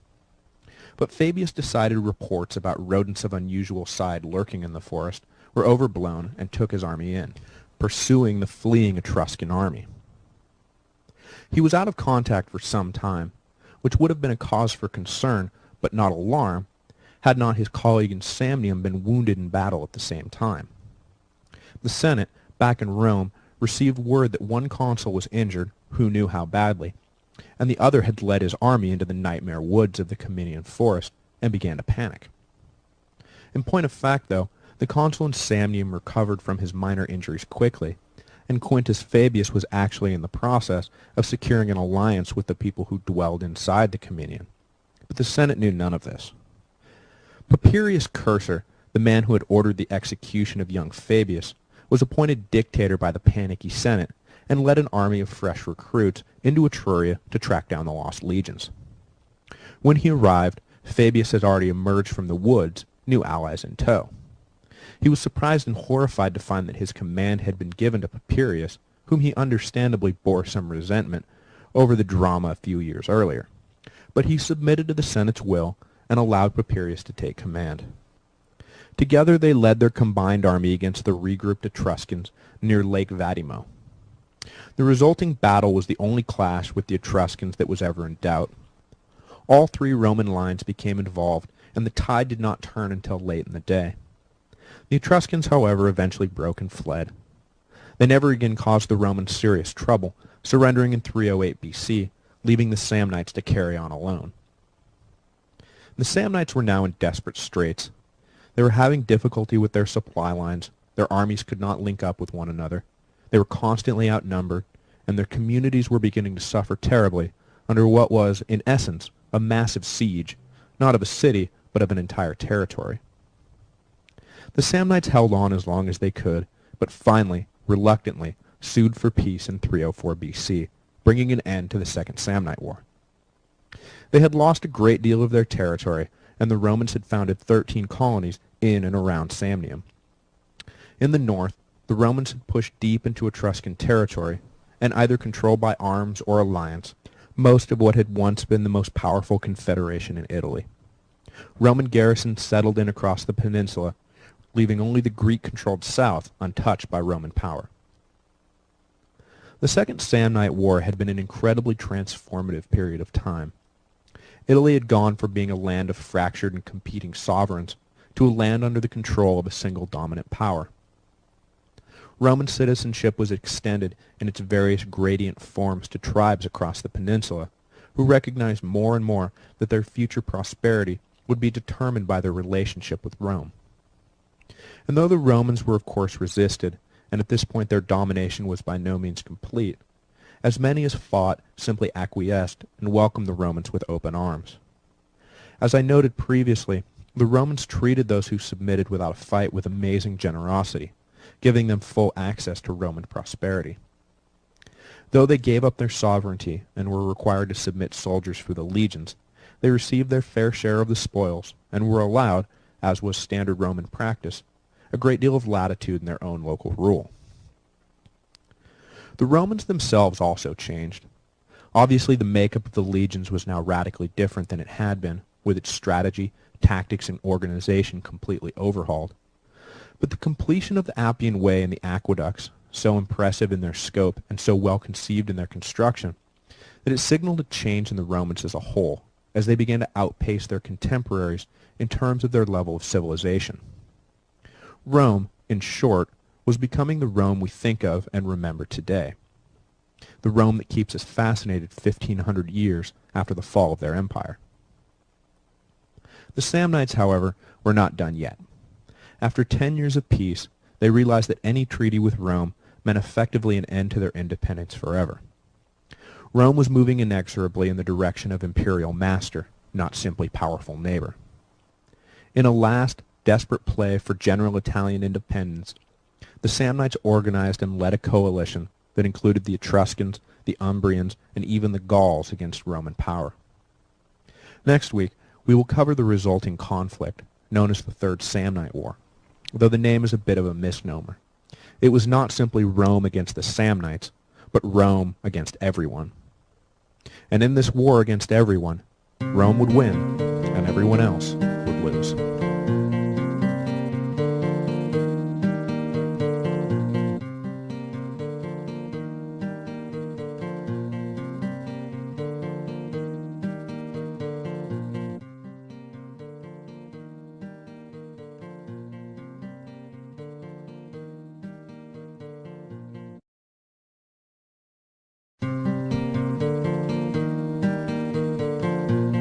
Hello, and welcome to the History of Rome. As the 300s gave way to the 200s BC, Rome found itself the de facto master of Italy. It was not yet official, but for all intents and purposes, Italy belonged to Rome. Certainly the Romans saw themselves as being in charge, and their actions in the immediate aftermath of the long Second Samnite War demonstrated this. But in the volatile ancient world, A beaten enemy one year was often victorious the next, so though Rome was surrounded by beaten enemies, next year was just around the corner. Rome's attitude towards the fiercely independent Samnites and once regal Etruscans led to smoldering resentment across Rome's new territory, which, I suppose, was the source of their resentment, Rome considering Etruria and Samnium to be newly conquered territory ripe for settlement and colonization, while the natives saw their treaties with Rome as being between equals. Unequal terms, yes, but between equals. When Rome started planning colonies in Samnium and parading the legions through Etruria, fresh talk of resistance and war began again.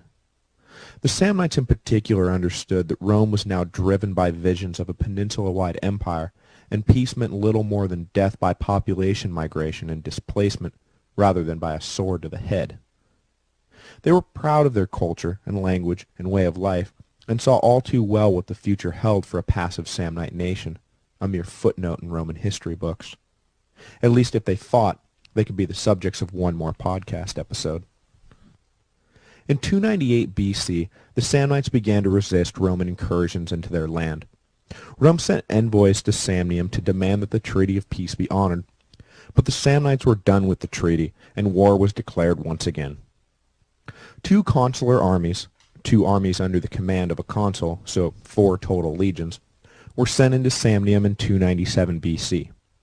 The Samnites were unprepared for this onslaught, and the army they had raised did its level best to stay away from the Romans, not wanting to risk a full-scale battle that they would surely lose. So the consuls, Marcus Valerius, no longer the intemperate young master of horse, but by now an old man and widely considered to be the most able of all the Roman generals, and Publius Decius, son of the legendary Decius, who won the grass crown and sacrificed himself in battle, spent the year ransacking the countryside. Eventually the Samnite army, still unwilling to fight in the open, left Samnium altogether and made its way to Etruria. They knew they could never defeat the Romans alone. They needed help. The next year, Appius Claudius, he of the Appian Way, was elected consul again. The people wanted to return Marcus Valerius as consul for the second year in a row, but he begged off, citing the mandatory decade wait before holding office again, scolding the Romans for attempting to abandon the rule of law just because they were faced with an emergency. Chastened, the electorate re-voted and elected instead a plebeian named Lucius Volumnius. When the Etruscans began to rise up as well, the 2 new consuls drew lots to determine their spheres of command. Volumnius was assigned Samnium, while Claudius drew Etruria. When Volumnius arrived in Samnium, he found that its army remained in semi-exile. He marched around, capturing towns, raiding for plunder, generally enriching himself and his men with ease. But he knew that there was no threat to Rome to be found amongst the women and children and old men of Samnium. Rome's enemies were in Etruria, he thought. What in the world am I doing here? At this point, a discrepancy in the record emerges. According to Volumnius, Claudius sent him a distress letter confirming his fears, stating that the Etruscans and Samnite armies had joined forces, and Volumnius must come to Etruria at once to help. Volumnius, seeing no danger in leaving Samnium, marched his legions north to Etruria to answer Claudius's call for help. When he arrived, however, Claudius denied having ever written such a letter. Claudius said that he was well in command of the situation and did not need Volumnius around trying to horn in on his glory. It was not explicit, but the implication was that the patrician Claudius did not need the assistance of a mere plebeian. Volumnius, offended by the reaction to what he thought was requested aid, said, "Fine, have it your way," and wheeled his army around. But the officers and men of Claudius's army blocked his path. Despite the vain assertions of their commander, they told Volumnius that the situation in Etruria was dire, and the presence of both armies was necessary for victory. Volumnius decided to put it to a vote of the legions, who, by loud acclaim, demanded he stay. Claudius was nonplussed, but was a savvy enough politician not to fly in the face of resounding popular opinion, and agreed to fight with Volumnius by his side. The united legions then rushed out to find the mixed Etruscan and Samnite army. The resulting battle was an ill-organized and sloppy affair on both sides. The general of the Samnites wasn't even present, so the Samnites were completely disorganized in their deployment, and the Roman legions, with their commanders at odds with one another and hasty in their search for a fight, just charged into the fray without any plan at all. But in spite of this, the Romans prevailed, scattering the Etruscans and leaving the Samnite army in disarray. However, this victory did not end the danger. The next year, 295, the Samnite army regrouped, and the Etruscan communities committed fresh troops to the struggle. In addition, the Umbrians, a hill tribe from the northern Apennines, officially joined the coalition against the Romans, and, in a surprise development, Gallic tribes that had settled in the Po Valley allowed their services to be bought by the rich Etruscans, swelling the size and strength of the army Rome would soon face. The armies of these four races gathered near Clusium in northern Etruria to plan their next move. In Rome, consular elections were held, and despite his renewed protests, Marcus Valerius was returned once again. This time he bowed to public pressure and agreed to serve. His only stipulation was that Publius Decius be made his colleague. The two had been partners in the consulship twice before, and had served together as censors. There were obvious tactical disadvantages to having consuls at odds with one another, as Claudius and Volumnius had proven, and Marcus Valerius wanted to make sure that there was harmony at the top, as Rome went off to challenge the largest and most dangerous enemy it had ever faced. The people agreed with this logic and returned Decius. However, despite their previous excellent working relationship, things immediately got off on the wrong foot. The Senate wanted to assign Marcus Valerius to Etruria without the traditional drawing of lots. Decius protested, saying that he had no problem being sent to Samnium to lead the war on a quiet front, but he would not do so arbitrarily because Marcus Valerius, a patrician, was considered better suited for the greater danger that lay in Etruria. He demanded that lots be drawn and let the chips fall where they may. Marcus Valerius, for his part, exacerbated the situation by accepting command in Etruria, and, in fact, claiming it as his right. If it had not been for his bold decision to enter the Cimmerian forest and secure the natives as allies of Rome, the legions would not have the supply routes needed to enable a major campaign in Etruria in the first place. He considered Etruria to be his country, and wanted to finish the job he had started. A heated exchange of words followed, but in the end, precedent gave way to popular pressure, and Marcus Valerius led his legions into Etruria without lots being drawn. However, after the Senate began to read Marcus Valerius's reports of the massive army gathering, and hearing Appius Claudius describe the desperate situation he had just left, they recalled Decius from Samnium and asked him to join Valerius in Etruria. Every enemy of Rome was gathered in the north, and the Romans absolutely, positively had to win the upcoming battle if they were to have any peace at all in the future. So Decius marched with his armies north, leaving a token force to watch over the non-combatant Samnites. Marcus Valerius was a far more practical man than Claudius, and when he saw Decius approaching, he welcomed him with open arms. Glory could only be had in victory, and the size of the anti-Roman coalition army was drastically reducing the odds of victory. But joined together, the legions would be more than a match for this formidable enemy. The two armies met near Sentinum and set up camp across from one another on a plain. Deserters from the Gallic camp brought the consuls word of the coalition's plan. They had decided that the Gauls and Samnites would fight Rome on the battlefield, while the Etruscans and Umbrians overwhelmed the undermanned Roman camp.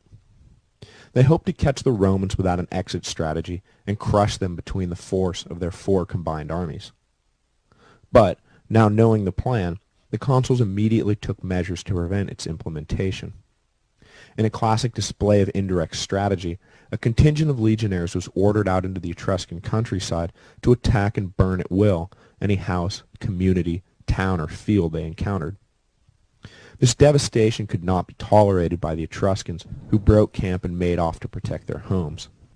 Having now peeled off at least a fourth of the opposing forces and throwing a wrench in the coalition plan, the Romans immediately sought a battle, which the remaining Samnites, Umbrians, and Gauls welcomed, abandoning their dual attack strategy for one all-out attack. They were confident of victory. Today would be the day they broke Rome and lifted its oppressive yoke from the back of Italy. That was the plan, anyway. The Battle of Sentinum was the largest ever fought in Italy to that date. Both sides fielded armies upwards of 40,000 men, with allies and cavalry included. On the Roman side, Decius commanded the left flank against the Gauls, while Marcus Valerius took the right against the Samnites. Though united in purpose, they took very different approaches. Valerius felt that Rome's strength lay in its discipline and endurance, that the Gauls and Samnites started strong but faded down the stretch. He took a conservative approach, holding against Samnite rushes, but not pressing the advantage or taking risks. Once they tired, though, he planned on crushing them. Decius, however, the junior partner, had no such patience. He wanted to meet strength with strength, and push back with everything he had against the Gauls. When they began to falter, Decius decided to win the battle early and decisively, but in his haste for glory, he sealed his own fate. He led a bold cavalry charge into the heart of the Gallic line, but, rather than breaking them, he found his own forces scattered and killed, and when the cavalry wheeled around to escape the Gallic attack, they charged headlong into the front lines of the Roman infantry, crushing under hoof many of their own men. The Roman left was in complete disarray, and began to panic and flee.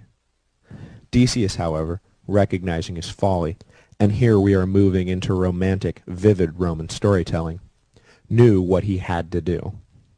He called a priest and declared that as his father had sacrificed himself to ensure victory, so too would he, to atone for his folly. He anointed himself, and, wrapped in a ceremonial robe, followed his father into the underworld. Seeing their commander's sacrifice, the Roman left rallied and charged the Gauls. On the right, Marcus Valerius's plan was about to come to fruition. He saw that the spears were thrown with a little less force and a little more aimlessly. He ordered his cavalry in middle line around to the right and pressed the Samnite flank. When they turned, Valerius ordered his main line to charge ahead and take no prisoners. The Samnites could not long endure the dual front, and finally, after a full day's fighting, they broke and fled. The Gauls, along with the Umbrian forces, were now pinned between two armies, and, recognizing the fight was lost, followed the Samnites into the Etruscan countryside. The Romans had faced a combined army of the four strongest tribes in Italy, and emerged victorious. The peninsula was now Rome's, and would remain so for the next 800 years. The war against the Samnites would carry on for another 5 years, but at Sentinum the fate of Italy was sealed. A final clash between the Romans and Samnites was fought at Aquilonia in 293 BC, with the Romans completely dominating an enemy that had once been more than equal to Roman strength. The Samnites were beaten, finally and completely, and the 5 decades-long struggle came to an end. But though they could no longer muster the force necessary to resist Roman domination, Samnite resentment never died. 200 years later, the Samnites would be at the center of the Social War, an Italian revolt against Roman discrimination. In that war, they were the first to take the field and the last to surrender. But that story is for another day. Next week we will turn our attention south. The new Roman dream of an Italian empire was fast becoming a reality, and the only thing that stood in their way now was the Greek cities of Magna Graecia. The time had come for the independent city-states in the south to recognize a new master, though subduing the Greeks would be no easy task. They were as skilled at war as the Romans, and had the resources of Greece to support them in their struggle, and one general in particular, Pyrrhus of Epirus, a relative of Alexander the Great, to lead them. Greece was fresh off conquering half the world under Alexander, and was the premier civilization of its day. This would be the first in a series of clashes between the upstart Romans and the long-established Greeks that would mark the transition from Greek to Roman dominance in the Mediterranean. Though when Pyrrhus climbed aboard his ship to sail for Italy, he knew none of this. He thought he was off to put down some barbaric rabble and maybe get rich, but he had no idea what he was up against.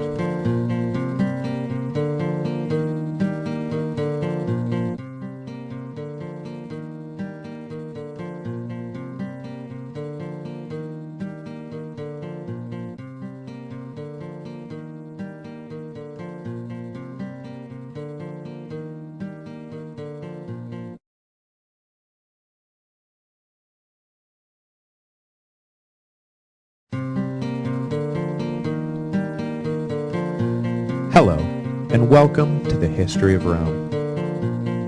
After defeating the Etruscans in the north and the Samnites in the east, the Romans now looked to Magna Graecia in the south for fresh conquests. All that stood between Rome and an Italian-wide empire was the fiercely independent and disunited Greek cities. Despite the collective threat they faced from Rome, the rivalry between the cities of Magna Graecia precluded any organized resistance. The Romans decided all they had to do was play the cities off one another, knowing they would have little trouble finding a few willing Greek accomplices who, in return for preferential treatment from their new Roman overlords, would aid Rome in subduing their Greek countrymen. But Roman plans were complicated by the introduction of an army from across the Adriatic, led by the Greek king Pyrrhus.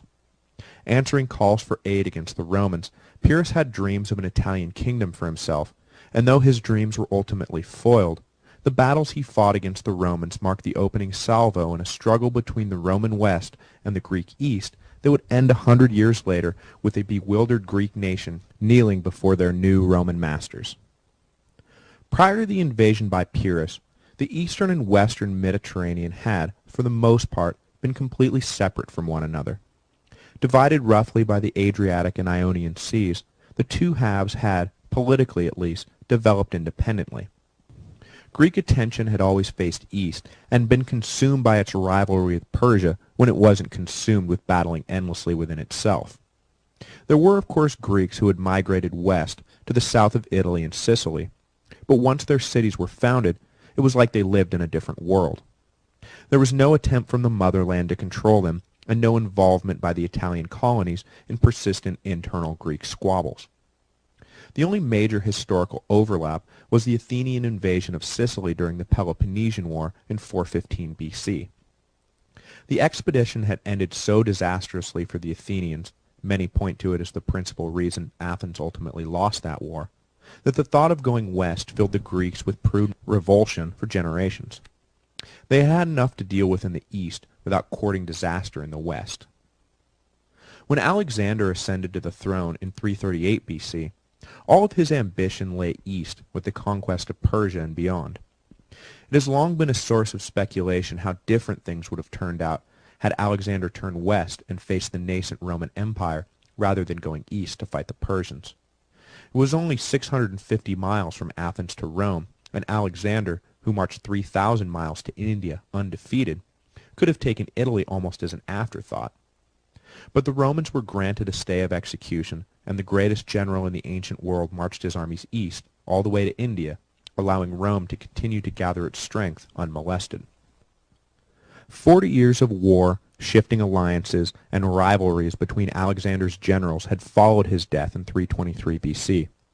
But by 280, things had fairly well settled themselves, so that when a Greek commander finally did look west with ambition, it was only because of the limited opportunities for conquest in the post-Alexandrian eastern Mediterranean.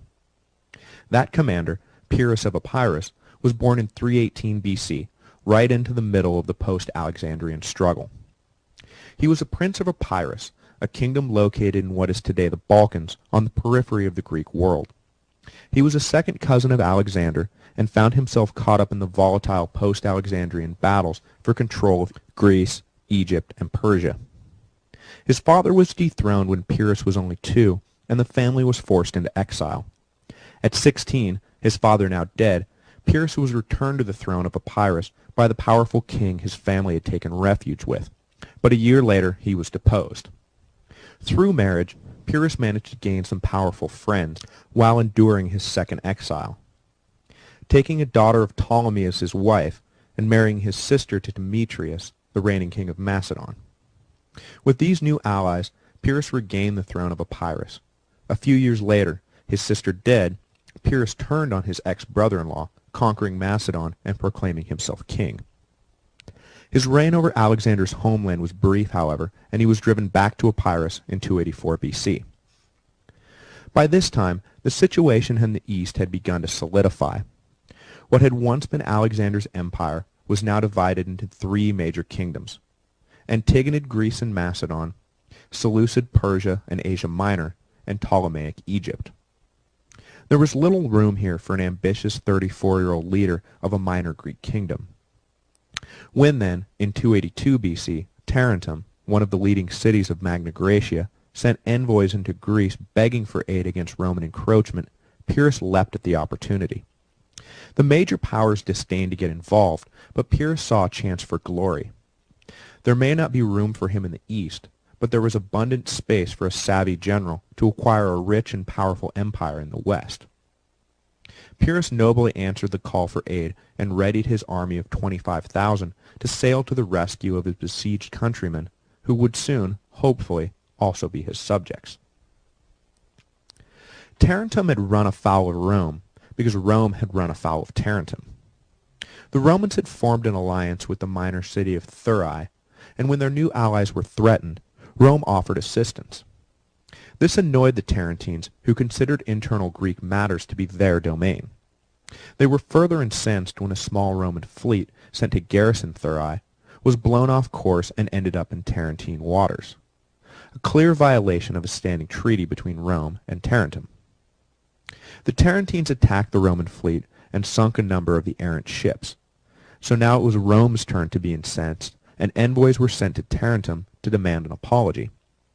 The Tarentines, however, greeted the envoys rudely and sent them packing to a chorus of insults.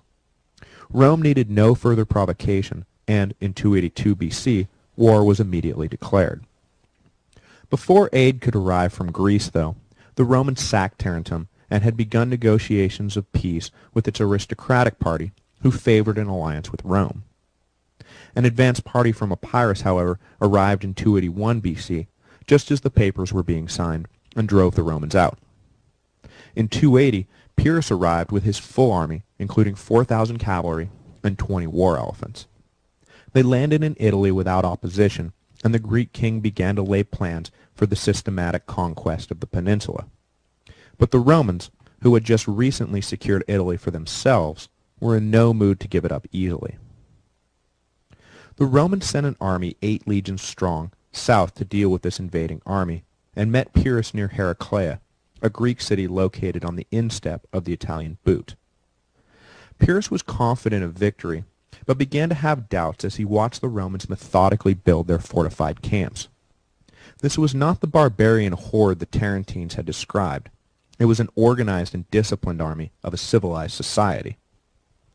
Mildly worried, but undeterred, Pyrrhus led his army out into the field.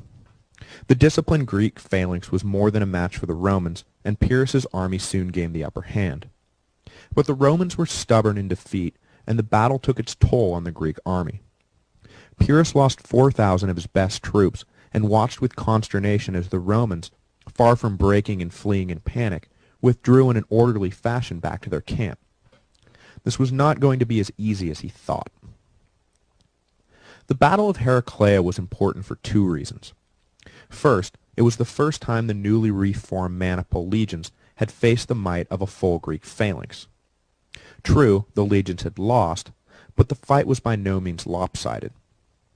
Second, it was also the first time the Romans faced war elephants. The Roman cavalry was terrified by the huge beasts, and the presence of the elephants played a major role in tipping the battle in Pyrrhus's favor. The Romans would learn from their defeat and craft new ways to attack the phalanx and tactics to deal with the hitherto unknown elephant. Tactics that would come into play when Hannibal deployed them time and again against the Romans in the Second Punic War. The Romans next met Pyrrhus further north at Asculum, on the east side of the Apennines. By this time, Pyrrhus had reinforced himself with some new Italian allies, most notably a collection of Samnite tribes. But the Greek king was disappointed by his inability to peel off more Italian allies from Rome. The Romans had done much to shore up their alliances, and Pyrrhus's plan of turning the Italians en masse against Rome was not coming to fruition easily. When the two sides met near Asculum, they fielded equal armies of about 40,000. The Romans were led by Publius Decius, son of the hero of the Third Samnite War, and grandson of the hero of the First Samnite War, who brought with him new devices to deal with the war elephants, including chariots that would circle the legs of the huge beasts with rope and bring them crashing down. It was the same tactic that had served the rebel alliance so well against the imperial walkers during the battle for Hoth. The first day of the battle ended in a stalemate. The Greek forces broke the legions they faced on the left wing, but the Romans defeated the Samnite and Tarentine forces in the center. Pyrrhus tried to press his advantage on the wing, but the beaten Romans retreated up a steep hill, too steep for the Greek phalanx to follow. Raining projectiles down, the Romans forced Pyrrhus to withdraw, and the day ended with neither side holding the advantage. The next day, Pyrrhus ordered his men to hold the steep ground, and they forced the Romans into the flat, open plain. This time, his elephants overwhelmed the Roman line, and they broke.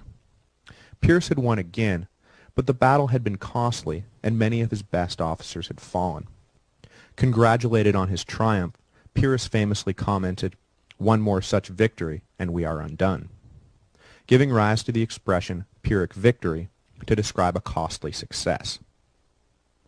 Worn down by fighting the Romans, Pyrrhus offered terms of peace, but was rebuffed by the Roman Senate.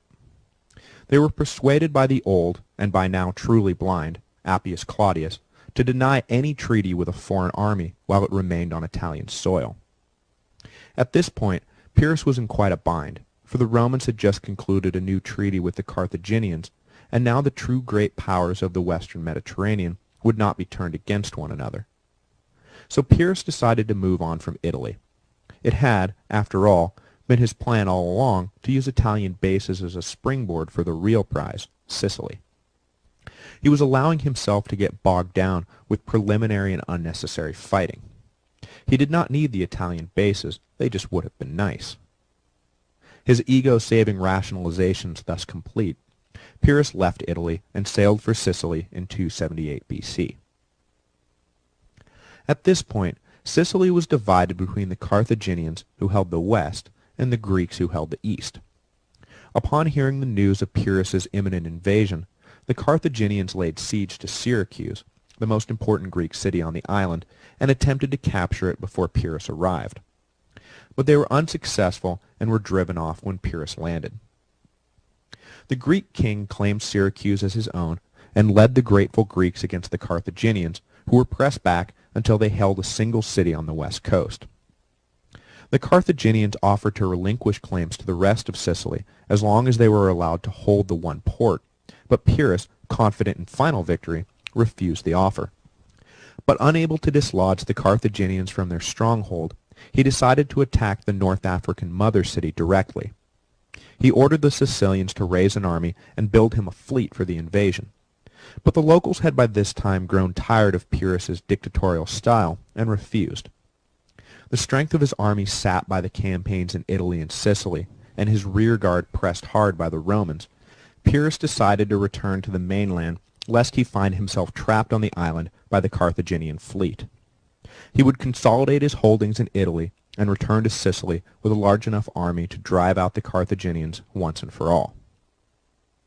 So in 275 BC, he returned to Italy and immediately faced a Roman army determined to drive the Greek invader off. They faced each other near Maleventum, and, once again, Pyrrhus's army defeated the legions, but this time, Roman fire arrows had sent the war elephants crashing through Pyrrhus's own line, wreaking havoc and killing a good chunk of his infantry. By now the casualties had mounted up, and Pyrrhus, at his wits' end, decided he had had enough of Italy. He gathered up what was left of his army and sailed back to Epirus. Never had a general won so many battles with so little to show for it. The Romans, delighting in their non-victory victory, renamed Maleventum Beneventum, changing it from the place of bad events to the place of good events. Pyrrhus left behind a garrison in Tarentum, but the Romans quickly overran the outnumbered Greeks and in short order had solidified their hold on Magna Graecia. The Romans now controlled the entire peninsula and had proven themselves to be an emerging power in pan-Mediterranean politics. The East began to wake up to the threat that was rising from Italy. As long as the Romans were confined to the peninsula, the balance of power that had settled in the post-Alexandrian world would hold. But if this new Roman force, which had just driven off a more than able Greek army, led by a man widely considered to be the best general of his generation, decided to expand its horizons, it spelled nothing but trouble for the old powers. The Roman capture of Magna Graecia represented not just another step in Roman expansion. It also effectively brought to a close the era of the city-state in the ancient world. The polity that Plato and Aristotle had held as the ideal form of government was now a thing of the past. The Macedonian conquest of Greece had already ended forever the existence of the independent city-state there, but it had survived in the Greek colonies of Magna Graecia. Now, though, the subjugation by Rome ended any official autonomy for the Greek city-states of Italy, and henceforth politics and government in the ancient world would move permanently into the hands of large empires. The only true holdout was Syracuse, which managed to survive more or less independently until the end of the Second Punic War, but its longevity was only secured by a close personal alliance between Hiero, the king of Syracuse, and Rome. Had Hiero been less of a friend to Rome, Syracuse would have fallen long before it did. The city-state as a political institution was effectively dead, and Rome had dealt the killing stroke. As for Pyrrhus, he never got the chance to avenge his losses in Italy, and was allegedly killed in 272 BC while fighting in the Greek city of Argos by a tile thrown from a rooftop by an Argead woman. He never won the empire he sought, and his main legacy lay in teaching the Romans how to effectively battle a Greek army and introducing them to war elephants. The Romans, always adapting their techniques, would apply what they'd learned 100 years later when they again met the Greeks in battle. Though the tables would be turned the next time they met, and it would be the Greeks' turn to lose to an invading Roman army, though the Roman victories were far from Pyrrhic, and Greece was conquered easily. Next week, we will take a break from the narrative and jump ahead so that I may present the History of Rome Christmas special.